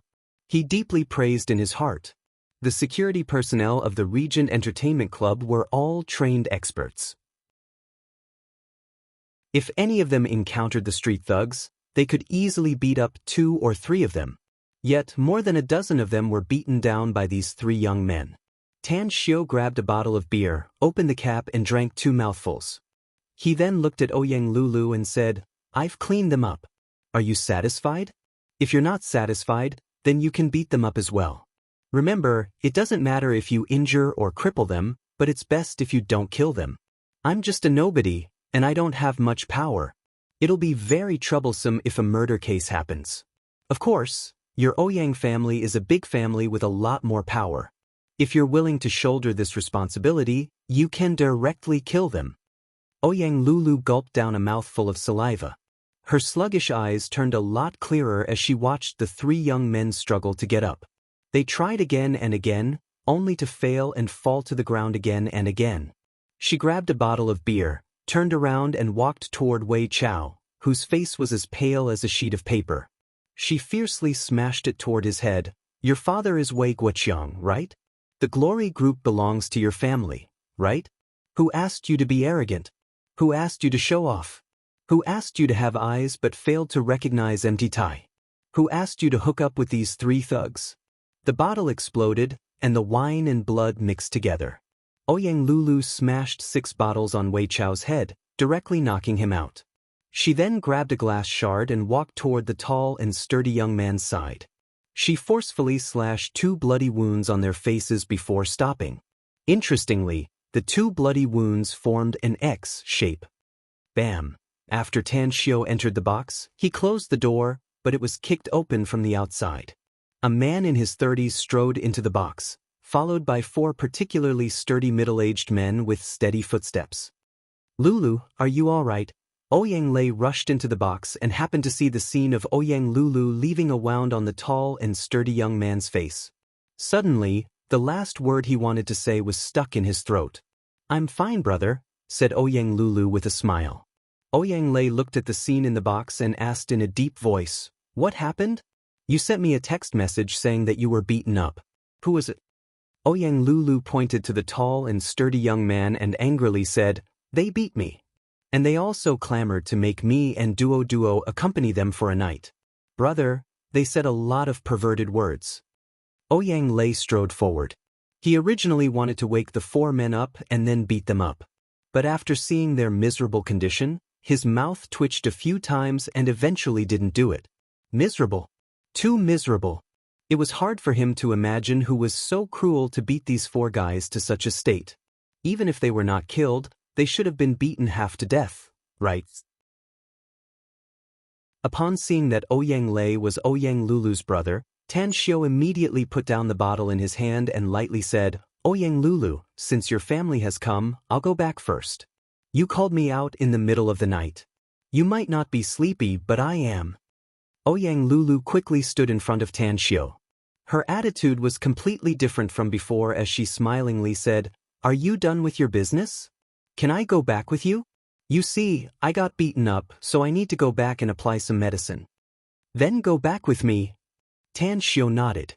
Ouyang Lei looked at his sister and Tan Xiu with a silly expression. He was shocked by the content of their conversation. Go back together? What was the relationship between them? Did they live together? Ouyang Lei shivered and quickly stopped Ouyang Lulu, asking, Little sis, don't mess around. You haven't told me clearly about this matter. Also, who is this guy? You said you want to go back with him? Are you living together? Ouyang Lulu squinted her eyes and smilingly said, Brother, I'll tell you about this matter later. In short, wake them up and let them crawl out of the entertainment club. That's right, help me send Duo back. I'm worried about her going back alone so late. You haven't answered my question yet. Ouyang Lei angrily shouted. Ouyang Lulu giggled and said, Brother, why are you angry? Didn't you tell me to find a boyfriend earlier and get married earlier? He's very good. You? Ouyang Lei was speechless. Ouyang Lulu looked at her brother's deflated expression and her smile suddenly turned thicker as she said, All right. I'll tell you. He's Tan Xiu, my savior. If it weren't for him today, I would have been bullied by these hooligans. He lives in my house, so I'll go back with him. He lives in your house? Chapter 112. The anger on Ouyang Lei's face disappeared and was replaced by a deep surprise. He was very clear about his younger sister's vision. Her vision was not ordinary. How many outstanding young talents did she look down on? Could it be that this young man named Tan Xiu was more outstanding than those young talents? In an instant, a smile climbed up his face as he moved to block Tan Xiu's path. While carefully observing Tan Xiu, he smilingly said, You're Tan Xiu, right? Since you have an unusual relationship with my younger sister, then I won't thank you. Anyways, let me introduce myself. I'm Ouyang Lei, Lulu's big brother. Let's get closer to each other later. I'll help you at home. At home? Help me? Tan Xiu looked at Ouyang Lei with a puzzled expression. He felt that there was a deep meaning in his words, but he couldn't guess it.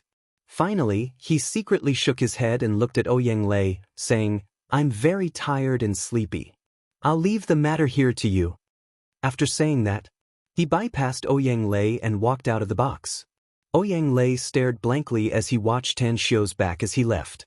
He then looked at his baby sister who was like a little attendant following him out. His jaw dropped. This brother-in-law of his, didn't he have too much of a personality? Huang Duoduo's complexion didn't look good. She felt a strong sense of loss when she heard Ouyang Lulu saying that Tan Xiu lived with her. Although she knew that Ouyang Lulu didn't really live with Tan Xiu, she could tell from Ouyang Lulu's expression that she was tempted. Don't tell me I've just fallen in love, and now I'm going to fall out of love? Huang Duoduo stamped her feet and helplessly turned to look at Ouyang Lei. Ouyang Lei shook his head with a forced smile. When he saw Huang Duoduo looking at him, he immediately said with a smile, "I'll send someone to send you home. I need to stay here to deal with the matter." That's right. If you're not in a hurry to leave, can you tell me the details? Huang Duoduo was depressed and didn't want to say anything. She directly asked Ouyang Lei to send her away. Inside the box. After exchanging a few pleasantries with Ouyang Lei, Li Xueming told him what had happened. After all, he just received a call from Ouyang Lulu and rushed over with his men. What did you say? The dozen or so security guards you brought were all beaten to the ground by these guys. Tan Xiu defeated them all by himself? Are you kidding me? Ouyang Lei looked at Li Xueming incredulously and exclaimed. Li Xueming forced a smile and said, "Do you think I'm joking with you, Mr. Ouyang? There were so many people here. Mr. Tang is really powerful. I have never seen such a powerful master like him." Ouyang Lei swallowed his saliva and felt even more curious about his future brother-in-law. He had secretly calculated that the 4 burly men he had brought were all experts who were 1 in 10,000. They had all been in the army, and they were all in the special forces. They were extremely strong, but if the 4 of them attacked, it would be impossible for them to beat these guys to the ground. Old Biao, experts should be able to sense each other. What do you think about Tan Xiu? Ouyang Lei turned to look at the big man next to him and asked in a deep voice. I can't see his depth. The big man shook his head. Ouyang Lei squinted his eyes and took out his mobile phone to dial a number. After the other party connected, he said in a deep voice, "Help me investigate a person. His name is Tan Xiu, about 20 years old." 20 minutes later, Tan Xiu and Ouyang Lulu had returned to their residence. Because of tonight's matter, Ouyang Lulu's attitude toward Tan Xiu had changed and her tone became particularly cordial. Tang Xiu, on the other hand, was very happy with this question. After all, no one liked a bad attitude. After the servants were sent away, Mu Qingping and her daughter were already asleep. The entire villa was empty and unusually quiet. Tan Xiu went out. Not only was his body stained with blood, but he was also stained with a lot of alcohol. So after asking about the bathroom, he directly went to take a bath. Shit, I didn't bring clean clothes. After taking a bath, Tan Xiu suddenly realized that he didn't bring his clothes. After staying there for half a minute, he thought that Ouyang Lulu should have gone upstairs to rest. Only then did he put on his boxers and took his dirty clothes out of the bathroom. Done bathing? Ouyang Lulu crossed her arms and leaned on the corner of the corridor. Seeing Tan Xiu coming out, a faint smile appeared on her beautiful face. Tan Xiu was dumbfounded. His nearly naked appearance was unexpectedly seen by Ouyang Lulu. Subconsciously, he held his dirty clothes to cover his lower abdomen. Is there anything else? Upon seeing Tan Xiu's embarrassed appearance, Ouyang Lulu suddenly felt that it was very interesting. She pondered and said, "There's a small matter. I didn't expect you to look so thin. The streamlined muscles on your body are really beautiful. No wonder those 3 fellows with such high martial strength were beaten so badly by you. Their suffering was unspeakable." With a black face, Tan Xiu said, "Don't you feel a little bit ashamed seeing a naked man? Don't you know that men and women shouldn't touch each other? If it's a small matter, don't bother me. Hurry up and rest." Ouyang Lulu said, "I'm afraid of pain." Tan Xiu asked with a puzzled expression, "What does it have to do with you being afraid of pain?" Ouyang Lulu said, "I was kicked by that hooligan. It's very painful now. Although I have medicine at home to treat bruises and injuries, I didn't feel any effect when I applied it. You're a powerful divine doctor. Can you help me relieve the pain?"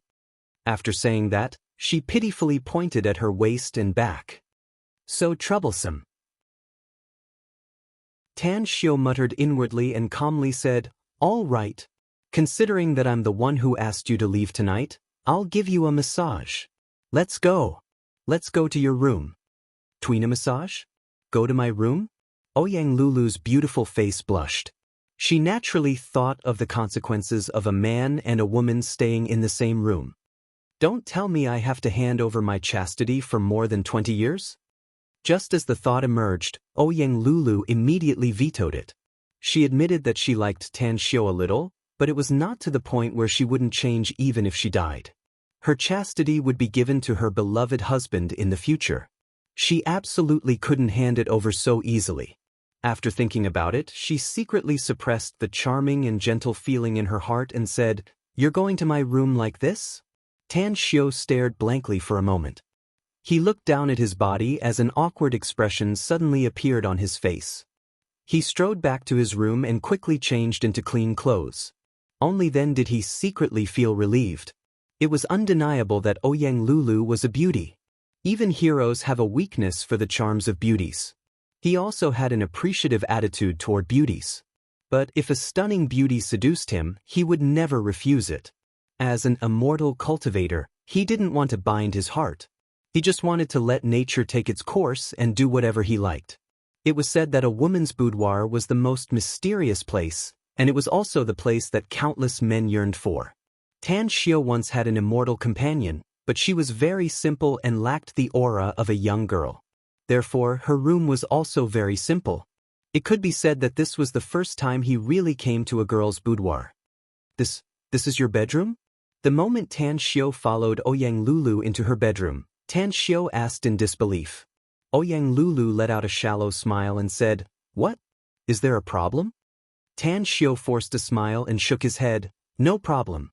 It's just, I never thought that a girl's boudoir would be like this."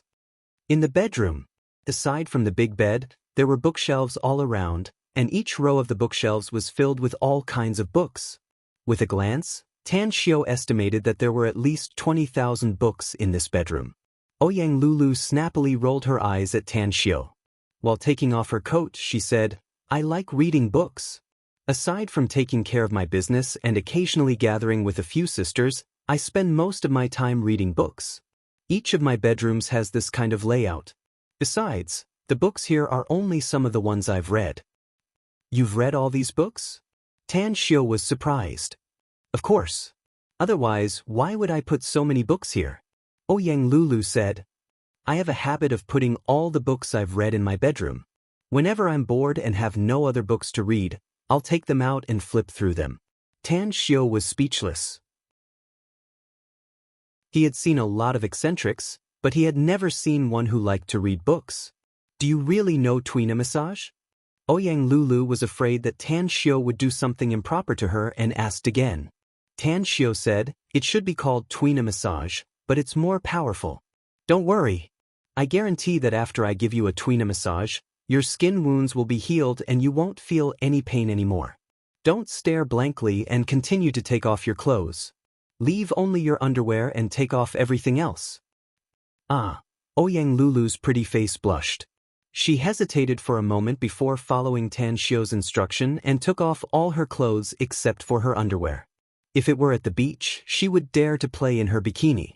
But in her boudoir, taking off her underwear and exposing it in front of a man made her feel uneasy. "Lie on the bed," said Tan Xiu in a commanding manner. Ouyang Lulu's face turned redder, but she still obediently lay on the bed. Tan Xiu looked at Ouyang Lulu's perfect figure and secretly praised her. No matter if it was her figure or her skin, she was definitely one of the best among women. Soon, his eyes fell on Ouyang Lulu's back and waist. That bastard doesn't even have tender feelings for the fairer sex. He's quite ruthless. Tan Xiu cursed inwardly. He stood beside Ouyang Lulu and gently pressed his hands on her back. Ouyang Lulu's heart trembled and she almost snorted. Aside from her father's touch when she was a child, her body had never been touched by any other man. She could clearly feel the warmth from Tan Xiu's hand, as though there was an electric current flowing through her body. Chapter 113. Tan Xiao didn't have Ouyang Lulu's thoughts. He didn't even have any distracting thoughts. He treated Ouyang Lulu with the mentality of a doctor's heart as a parent. At the beginning, he gently massaged and then slightly exerted force. His technique was peculiar as he constantly massaged the acupoints on Ouyang Lulu's back and waist. Time flew by. Ouyang Lulu gradually felt no pain and even felt very comfortable. This comfortable feeling made her infatuated. She even had the thought of making Tan Xiao press it down forever. At this moment, the ripples in her heart had completely disappeared, and her face was full of deep enjoyment. Gradually, she felt that her eyelids began to struggle. Unknowingly, she fell asleep under Tan Xiao's massage. Phew! After a long while, Tan Xiao stopped the massage. He secretly took a deep breath and pulled the quilt at the side to cover Ouyang Lulu's body. Then, he turned around and walked out of the bedroom. It was said that those who bullied women were beasts and those who didn't bully women were worse than beasts. But Tang Xiao didn't think so. The relationship between a man and a woman was about mutual consent. If they didn't have feelings for each other and had intercourse like that, then that would be something worse than a beast would do. The next day, at 10 a.m., Tan Xiao woke up from his sleep. After a simple wash, he went to the hall on the first floor. When he saw the busy housekeeper in the kitchen and Mu Qingping's mother sitting on the sofa, he asked in surprise, "Where's Ouyang Lulu? She hasn't gotten up yet?" Mu Qingping said with a smile, "I haven't seen her since Yining and I woke up. Didn't you drive her away yesterday? She shouldn't be here yet." Tan Xiao shook his head and said, "She came back in the middle of the night. Forget it, let's not care about her. After lunch, we'll directly return to Star City." "That's right. Will you book the flight tickets online?" Mu Qingping said, "Yes. I'll book it now." The lunch was very sumptuous. The housekeeper, who returned this morning, realized that Tan Xiao was a distinguished guest, so she prepared 8 dishes with 4 meat and 4 vegetables. It was very delicious. Coupled with a hot soup, the trio's appetite was boosted. "Let's go." After eating and drinking to his heart's content, Tan Xiao discovered that Ouyang Lulu was still asleep, so he didn't intend to see her again. Carrying his travel bag, he held Gu Yin's hand and left. As for the medicinal herbs he bought yesterday, he had already sent them to Star City through an express company on the way to the villa. In the short span of 5 or 6 days, too many things had happened. When Tan Xiao set foot on the land of Star City again, he secretly sighed inside. He had gained a lot from this long journey, but he also had some regrets. It was because he still didn't know who was the one who set up the 1,000 Revolution Array in the everlasting feast hall. What kind of special relationship did she have with the disciple he had accepted thousands of years ago? Southgate Town. The first thing Tan Xiao did when he got home was to charge his phone. Although he had experienced a lot of things in the past 2 days, he also felt that something was missing. When he was on the plane, he remembered that he hadn't received any phone calls in the past 2 days. Only then did he realize that his phone was out of battery and had been automatically shut down. After turning on his phone, the first person Tan Xiao contacted was Ban's Ho. He learned that the fierce beast bones he bought from Tang Dong had been delivered to the freezer in the Old River Street district by Ban's Ho and Dingzi. Tan Xiao ordered them to be on standby and wait for the 6 fierce beast corpses to arrive. Gong Dalong had helped him apply for a week's leave from school. There were still 2 days before he had to report to school, so Tan Xiao was too lazy to go to school in advance. He had already reviewed the high school curriculum and could take the college entrance test at any time. He felt that staying in the classroom every day was a complete waste of time. Therefore, Tan Xiao had decided to take advantage of these 2 days to concoct the Golden Bell liquid.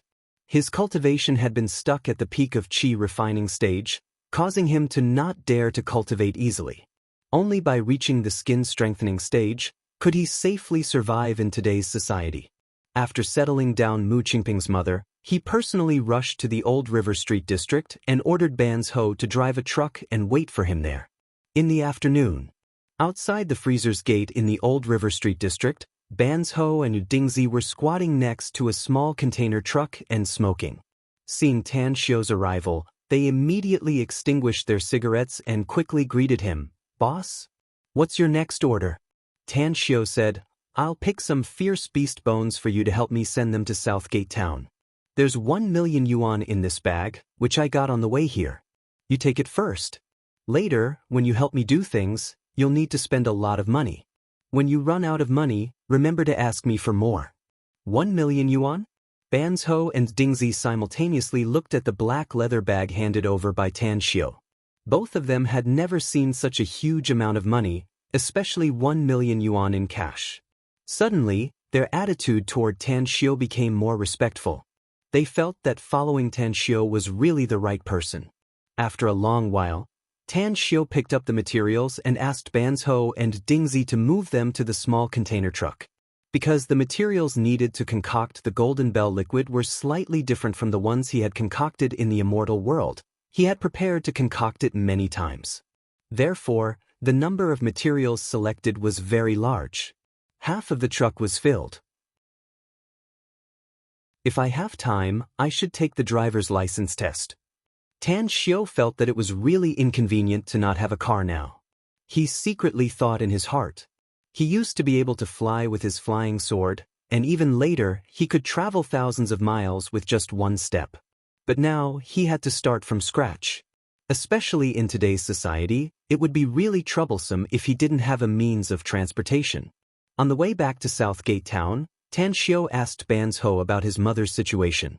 Knowing that everything was well in the restaurant and the business was booming as always, he felt a bit relieved. Boss, there's something I don't know whether I should say or not. Banzhou wanted to say something but hesitated while driving. Tan Xiu asked, What's the matter? Say it. Banzhou said, Boss, Su Shangwen came to the restaurant yesterday, saying that he wants to borrow money from your mother. Your mother is kind-hearted. She remembered that Su Shangwen had helped you before, so she took out 100,000 yuan to lend him. But he thought that the money was too little. Not only did he not accept the 100,000 yuan, but he also said a lot of unpleasant words. Su Shangwen? Tan Xiu frowned as a cold light flashed in his eyes. He originally thought that he would learn a lesson from the incident in Star City's medicinal herbs market and never disturb his mother and son again. But he didn't expect that he would come to borrow money and even dare to be arrogant in front of his mother. In Tan Xiu's heart, Su Shangwen's family was just like flies that he hated. If he could, he really wanted to make his family disappear from this world forever. Blood is thicker than water? In my opinion, blood is thicker than water. That's a big joke. Without feelings, so what if we're related by blood? If he dares to do something excessive again, I don't mind kicking his whole family out of Star City, or even out of the country. Tan Xiu turned his head and looked out the window as he silently thought. Star City? Purple Gold Garden upscale residential district. Su Shangwen was sitting in his study with a gloomy expression. The laptop in front of him was turned on, and the screen displayed the interface of his account balance. He had heard the saying, monkeys scatter when the tree falls, and everyone pushes the wall when it's down. But now, he had personally experienced it. Ever since Chen Zhizhong took action against his Shangwen real estate, the company's business had become difficult and was almost on the verge of bankruptcy. Later on, although Chen Zhizhong spared him, his company's business was getting worse day by day. Many of his former suppliers deliberately raised the price of materials, causing the project that he valued the most to fall short of the budget. When it rains, it pours. He didn't know how the bank had received the news that Chen Zhizhong was going to deal with him, but there was no news of the large amount of money that they had promised him. Recently, he went to the bank many times and even gave a lot of benefits to the bank's supervisor. But the other party deliberately played Tai Chi with him. Just yesterday, the supervisor even expressed his attitude that they could continue to be friends, but the loan was out of the question. In desperation, he thought of that cheap nephew of his. However, he knew what he had done in the past, so he didn't dare to look for Tan Xiu and went to the restaurant to look for Su Lingyun. What he didn't expect was that Su Lingyun's restaurant business was booming, and she was even willing to lend him 100,000 yuan. What could he do with 100,000 yuan? It was even less than 1/10 of the amount he gave to the bank supervisor. Bam! Su Shangwen fiercely smashed the ashtray in his hand. His eyes flashed with anger as he cursed in a low voice, "What bullshit, sister? What bullshit, nephew? She's even worse than an outsider. When they were down and out, this father helped them. But now that they've become rich, they want to kick this father away? Dream on. If it weren't for that little bastard Tan Xiao, how could my Shangwen real estate have fallen to such a state? How could I be like a god of plague to the point that even my old friends of many years are avoiding me? I can't count on the bank, and those bullshit old friends of mine are also unreliable. My last hope is still on Su Lingyun and Tan Xiao. I have to think of a way that satisfies both sides and make them obediently take out the money. Furthermore, it's best to let that little bastard Tan Xiao have a relationship with the Long Group.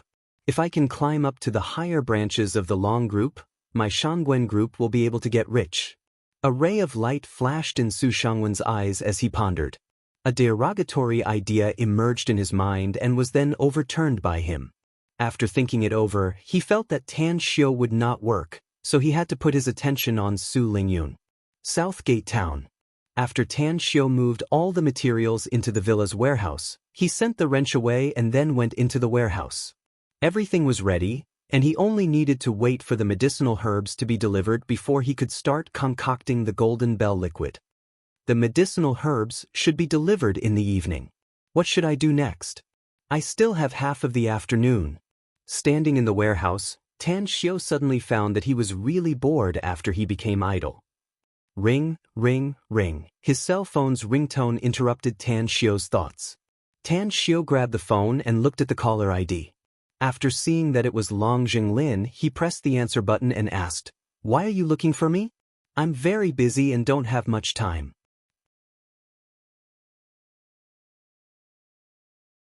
Chapter 114.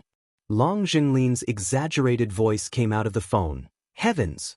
Eldest brother, you finally turned on your phone. I'm almost annoyed to death by my brother. He said that Kong Xia has been trying to contact you, but she couldn't get in touch with you. It's only been more than a day, yet I've received 18 calls from my brother." Tan Xiao said, "I got it. I'll contact Kong Xia. Tell your brother about it." Long Jinglin called out, "Eldest brother, have you returned to Star City? How's the preparation for our big plan to make a fortune?" "Big plan to make a fortune?" Tan Xiao stared blankly for a moment. Then, he remembered that before he went to Jingmen Island, Long Jinglin had looked for him and talked about the mass production of things to treat men's endurance. After pondering for a moment, he slowly said, "I've returned to Star City and just returned to Southgate Town. I'll tell you the answer tonight." Long Jinglin said with a smile, "Then I'll wait for the good news." "All right. Are you bored? Do you want me to accompany you? Although you're not a beauty, you're very attractive to me since I can make a fortune with you." "Get lost." Tan Xiao cursed with a smile and directly hung up the phone. After finding Kong Xia's cell number, Tan Xiao dialed her number. Just as the call was connected, Kong Xia's voice came out of the phone. "Eldest brother, you're really elusive. I've called you dozens of times since yesterday, but your phone was always turned off. I've arrived at Star City. Where are you now? I want to see you immediately." "Eldest brother?" A smile appeared on the corner of Tan Xiao's mouth. He was very satisfied with the way Kong Xia addressed him. Through this change of address, he knew that Kong Xia had promised to work for him. "Come to Southgate Town. I'll wait for you at home. I'll text the specific address and send it to your phone." "All right." Kong Xia's call came about half an hour later. To Tan Xiao's surprise, Kong Xia was actually stopped by the villa complex's security guards outside the gate. After communicating with the security captain on the phone, Kong Xia was allowed to enter the villa complex. "Eldest brother, it's really not easy to see you." Kong Xia was wearing a business suit and gold-rimmed glasses, looking energetic and capable. After seeing Tan Xiao, a bitter smile appeared on her beautiful face. Tan Xiao invited her to sit down on the sofa and said, "Has the test been done? Are there any problems with the 2 prescriptions I gave you?" Kong Xia nodded and said, "The test has been carried out. There are indeed no substances harmful to the body. In addition, I have already registered the company and am about to set up the company structure. Because I couldn't get in touch with you, I named the company without your permission." Tan Xiao asked, "What's his name?" "The Magnificent Tang Corporation," answered Kong Xia. Tan Xiao recited the name several times in his heart and said with satisfaction, "It's a very good name. It suits my taste. I've told you before that you'll be in charge of setting up the company and managing it in the future. Only tell me if you can't solve it, and I'll think of a solution." "Okay." Kong Xia made a gesture and said again, "This is the original copy of the registered company's information. I've left a backup. The legal representative of the company is you." Tan Xiao took it and casually glanced at it a few times. Then he put it on the tea table in front of him and said, "I think our company only has 2 products. It's too monotonous. Besides, we can't just focus on cosmetics. We should expand to other channels, such as beverages." Kong Xia interrupted Tan Xiao and said seriously, "Boss, our company has just been established and there are many things we haven't done yet. For example, the product packaging, logo design, factory construction, production line equipment, and so on. Also, our initial funds are too little. The money you gave me is far from enough. I think it's too early to expand new product channels at this time." Tan Xiao took out his mobile phone and transferred 80 million yuan to Kong Xia through online transfer. Then he said, "I don't have much money now. Use this money first and contact me when you don't have enough money. As for what you said, we'll do it according to our financial situation." Kong Xia was surprised and said, "Didn't you have no money 5 or 6 days ago? Where did you get so much money in such a short time?" "I borrowed it." Tan Xiao said with a forced smile. "I still have 5 billion yuan in debt.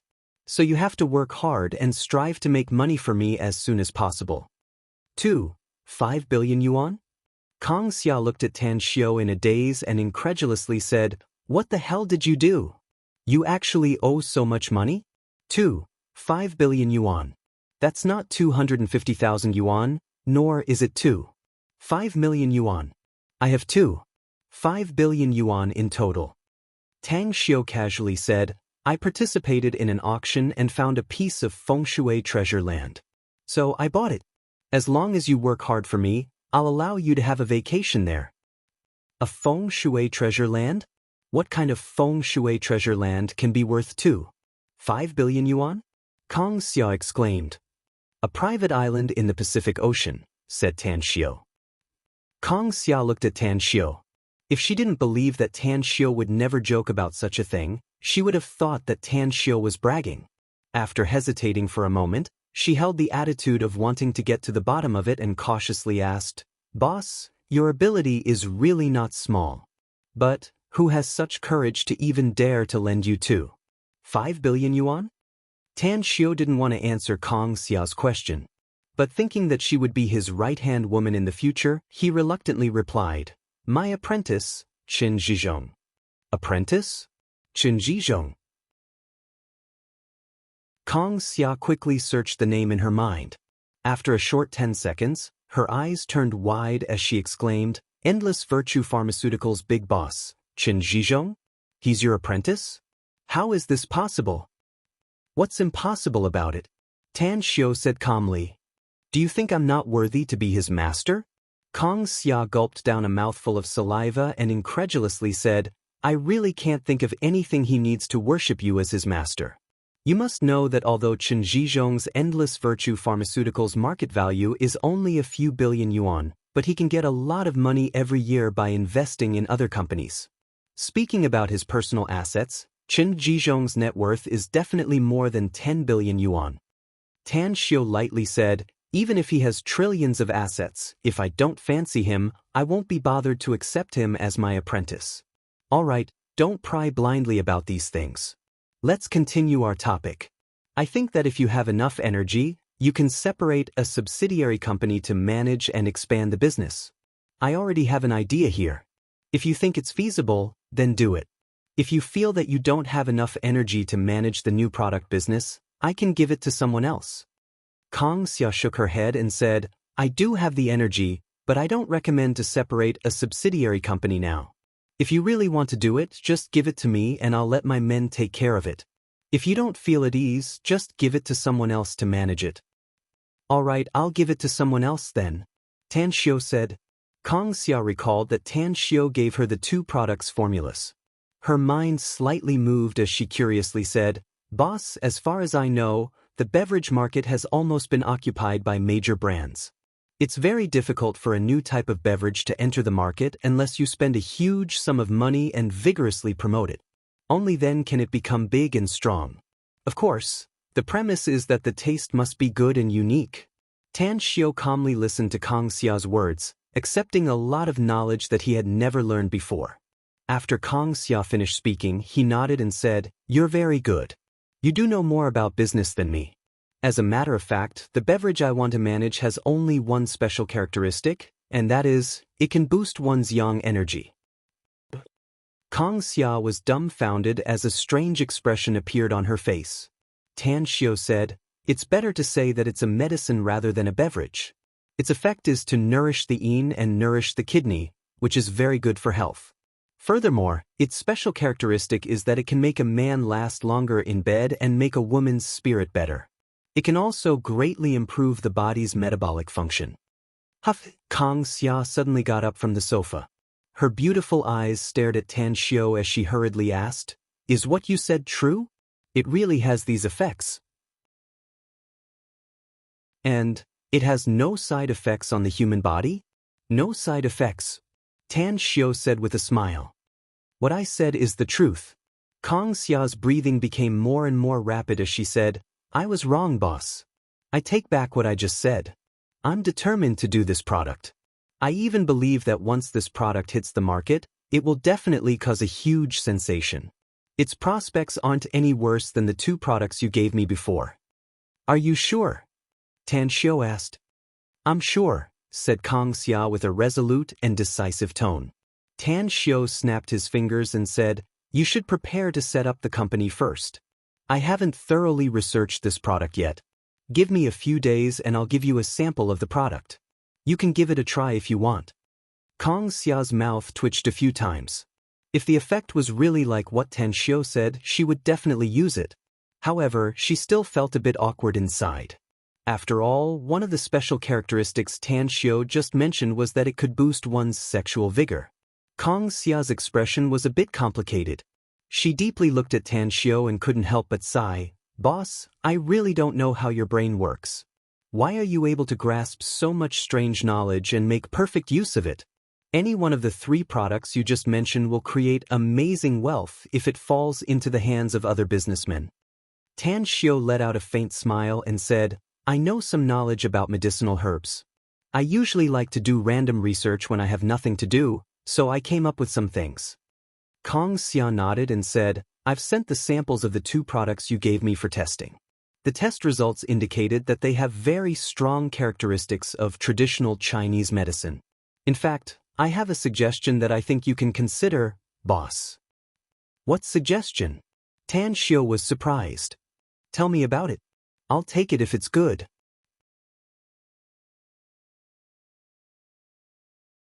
Chapter 115. "I think it's better to define the third product as a healthcare product instead of a beverage," said Kang Xia. "Then take the high-end route. I believe that even if the price is a bit more expensive, those who need it will buy it. No, they will crazily buy it." "Healthcare product?" Tan Xiao pondered for a moment and then slowly nodded. "Good suggestion. Then we'll do as you said. Define it as a healthcare product and you decide the price. I'll only tell you the approximate cost when the time comes." Kang Xia nodded. Just as she was about to say something, Gu Yin ran down from the stairs on the second floor with a cheerful laugh and directly threw herself into Tan Xiao's arms. "Master, is there a guest?" Gu Yin's voice was very pleasant to listen to, like the sound of a light bell. Tan Xiao liked his new apprentice very much. He seemed to see the shadow of his adopted apprentice in the immortal world in Gu Yin. Of course, the most important thing was that Gu Yin had a tenacious and indomitable heart. Let alone an 8 or 9-year-old girl, even most adults didn't have that kind of tenacity. Moreover, she was very filial and sensible. Tan Xiao rubbed Gu Yin's beautiful black hair and said with a smile, "Yes, there's a guest. Her name is Kang Xia. You can call her Aunt Kang Xia." Gu Yin nodded obediently and smiled sweetly at Kang Xia, calling out, "Hello, Aunt Kang Xia. Are you discussing something with Master? If Yin bothers you, Please don't be angry, Aunt Kong Xia.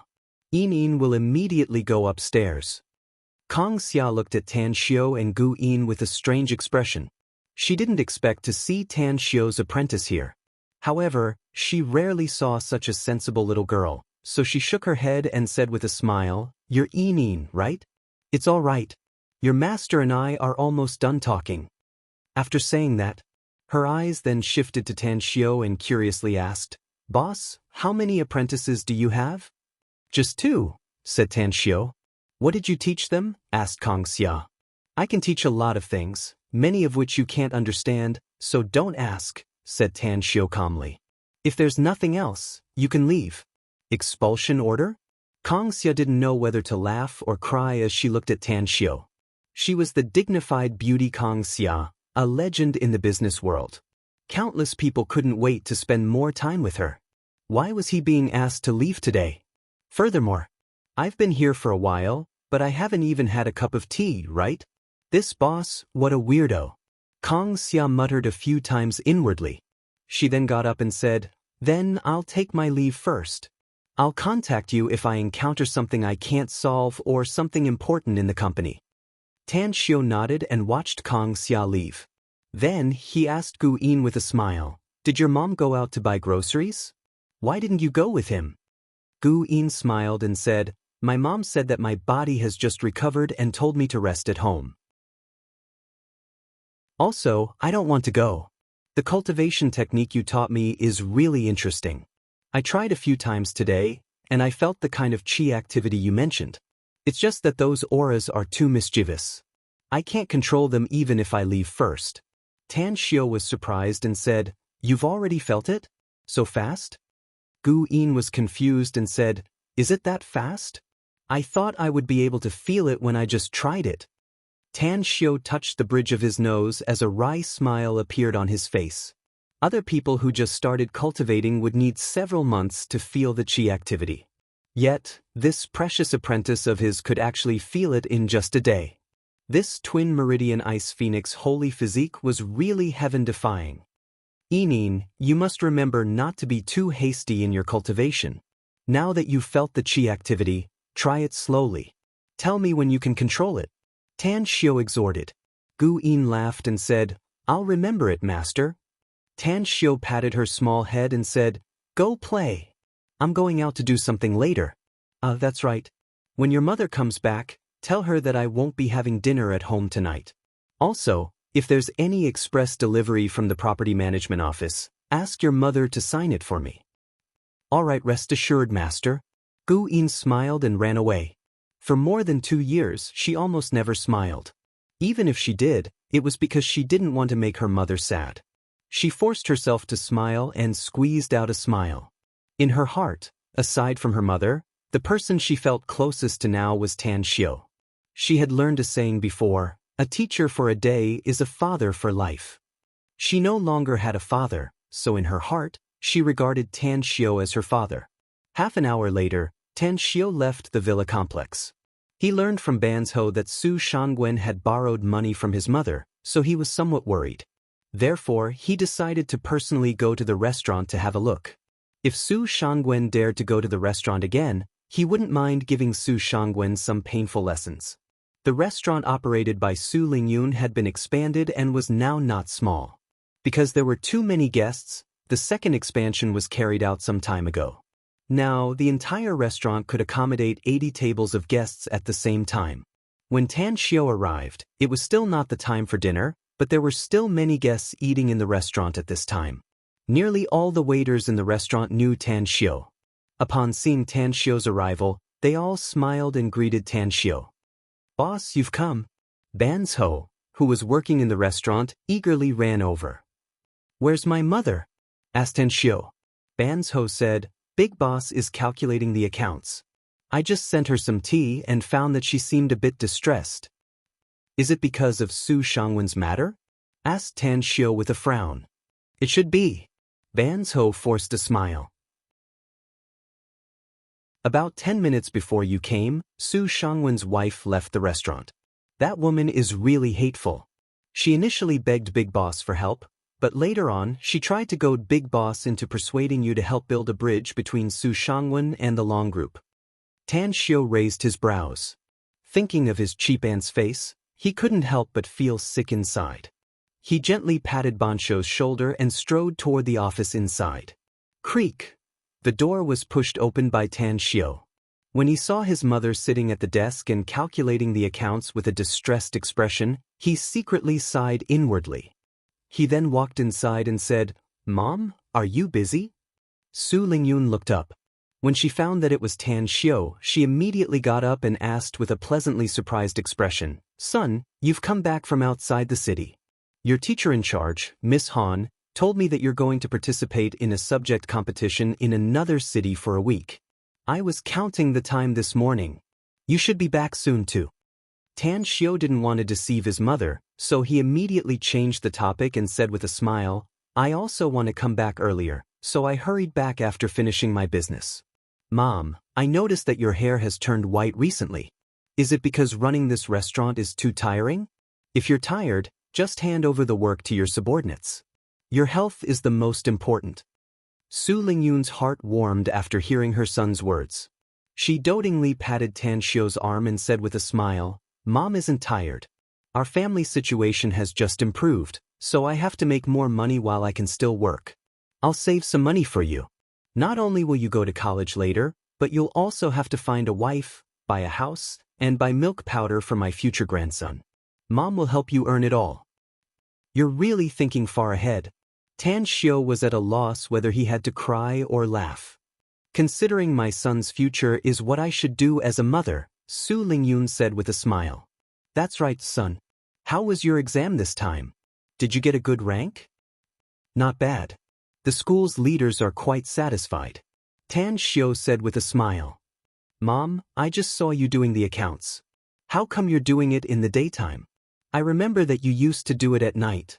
Upon hearing Tan Xiu mentioning this matter, Su Lingyun immediately frowned and sighed. "It's all because of your uncle. His business has encountered some trouble and he's short of funds now. Yesterday, he came to our place and asked to borrow money from me. Our business has been good recently, and I did save some money. But I expanded the shop some time ago, so I only have a few 100,000 yuan now. Your uncle has helped us many times in the past, so I'm wondering if I can help him." He's not helping us. He's giving us charity." Tan Xiu snorted. "Mom, we're well aware of what Su Shangwen has done all these years. I advise you to ignore him and let him know the taste of worry."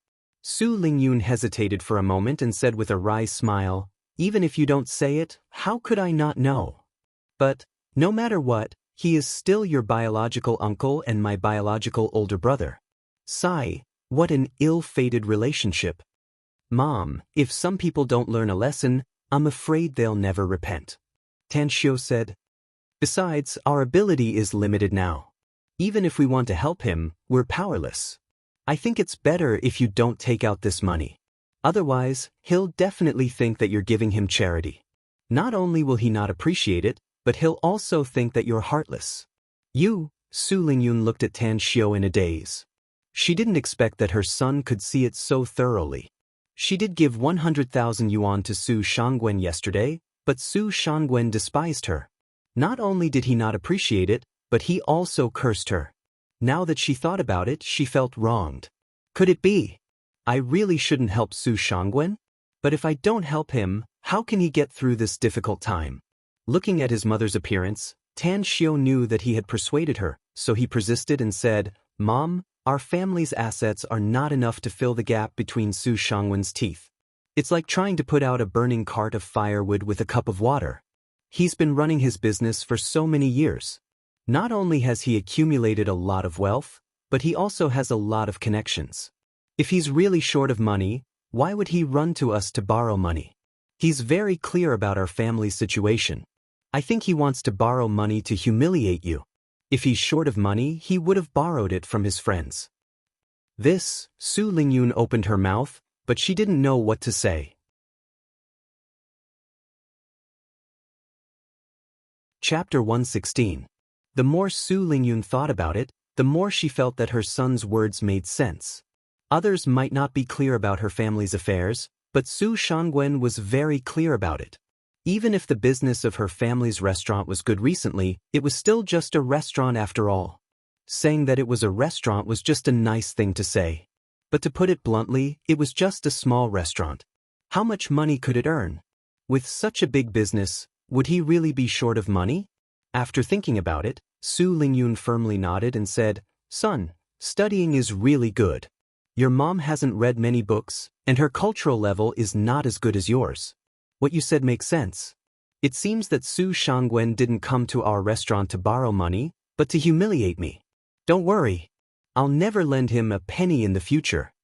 Tan Xiu gave a thumbs up and praised, "Mom, your awareness is really high.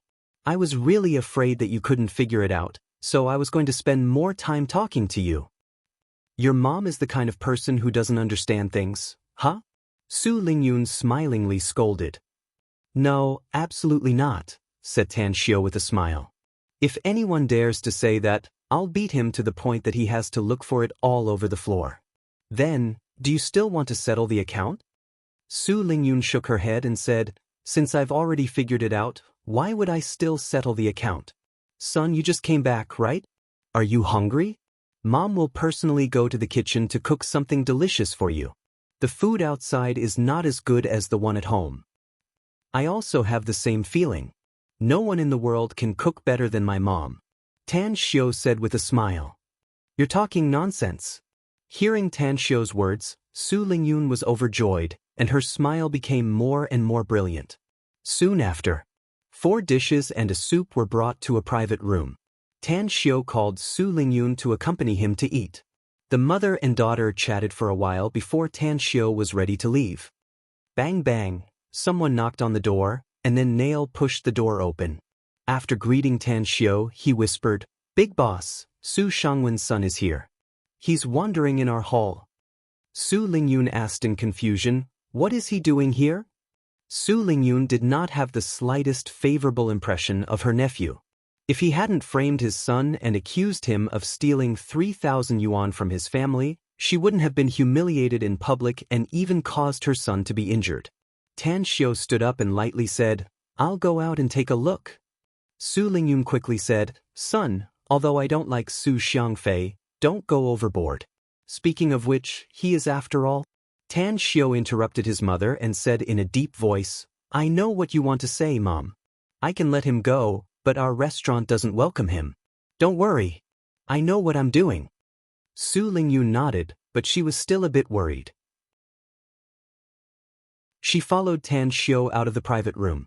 After coming out of the private room, Tan Xiu saw Su Xiangfei chatting with a waiter. He strode to the front of Su Xiangfei and said in a deep voice, "What are you doing here?" Upon seeing Tan Xiu, Su Xiangfei was surprised and said, "Cousin, aren't you? Shut up." Tan Xiu interrupted Su Xiangfei and said in a deep voice, "Don't call me so intimately, Su Xiangfei. I don't deserve it. Also, our restaurant doesn't welcome you. Have you forgotten what I said?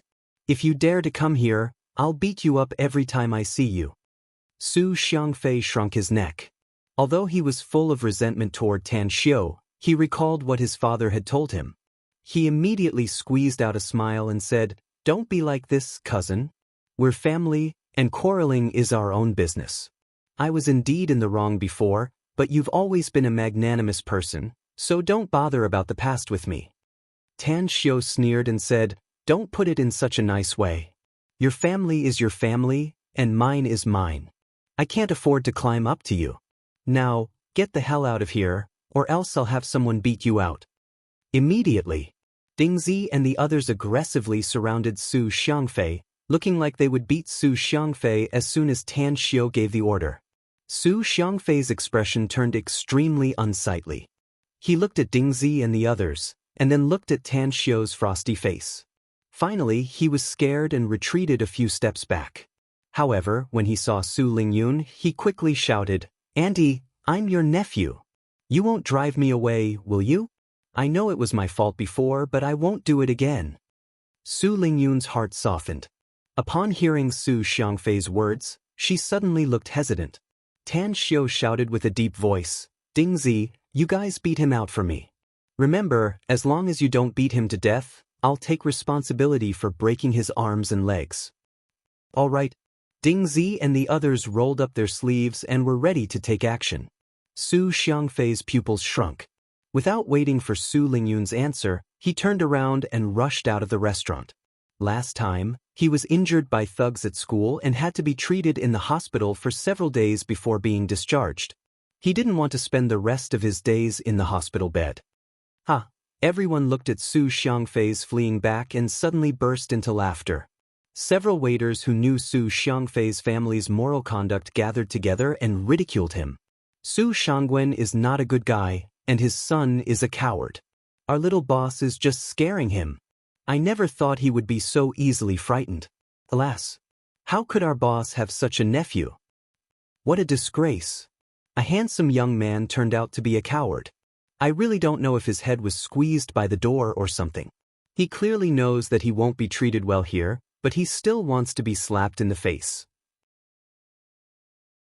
Even if he doesn't feel ashamed, I feel ashamed for him. Our little boss is really amazing. He scared that guy away with just a few words. Our boss is too soft-hearted and can't bear to hear others begging for mercy. If you ask me, our little boss did the right thing. You shouldn't give a good face to such a rotten person. If the upper beam is not straight, the lower beam will be crooked. That guy is really Su Xiangwen's son. Tan Xiu turned his head to look at Su Lingyun and found that his mother's face didn't look very good. He then waved his hand to the nearby waiters, indicating that they should not join in the fun and go do something else. We live our life, and Su Xiangwen's family live their life. If we get entangled too much, there will always be all kinds of messy and troublesome things. So, you don't take them seriously in the future. If they are harboring evil intentions, they will cause big trouble sooner or later. Moreover, that kind of trouble is not something you can help even if you want to. Su Lingyun sighed deeply and said with a wry smile, "How could I not understand what you said? But, forget it. We can't afford to provoke them, but we can hide from them. If they come again, I won't give them a good face." Tan Xiu nodded. Before he left, he specifically called Banzhou and Dingzi to the side and told them to protect his mother. If anyone from the Su family came again to cause trouble, they should directly report to him. In the evening, on the way back to Southgate Town, Tan Xiu received a call from Yuan Chuling. When he learned that Tan Xiu had returned from Jingmen Island, he immediately wanted to see Tan Xiu. However, he was still at the university and couldn't easily leave. Therefore, Tan Xiu told him that he would go to school the day after tomorrow at the latest. Tan Xiu could ignore others, but he couldn't ignore Yuan Chuling. After all, Yuan Chuling regarded him as an iron brother, a good brother. Moreover, Yuan Chuling had helped him countless times. This kindness made Tan Xiu feel grateful. In fact, after returning to Earth, Tan Xiu had been avoiding the matter of making friends. Being betrayed by a close friend made him wary of everyone. Having few friends was nothing to be afraid of. But he was afraid that many of them would be scheming against him in their hearts. Tan Xiu didn't want to let the past repeat the same mistakes, nor would he let the past repeat the same mistakes. After returning to Southgate Town, Tan Xiu learned from Mu Qingping that the medicinal herbs he mailed from Jingmen Island had been received and put into the warehouse. Just as he was preparing to concoct the Golden Bell liquid, Mu Qingping came to him again and said that a guest had come to visit. What guest? Tan Xiu stayed in the warehouse and asked in puzzlement. He didn't have many friends, and only a few people knew that he lived in Southgate Town. He couldn't figure out who would come to visit. He said his name is Long Zhenyu. Mu Qingping said. Tan Xiu frowned. He didn't expect that Long Zhenyu would come here in person. This was the first time he came here after he gave the house to him. After thinking about it, he left the warehouse and came to the villa's hall.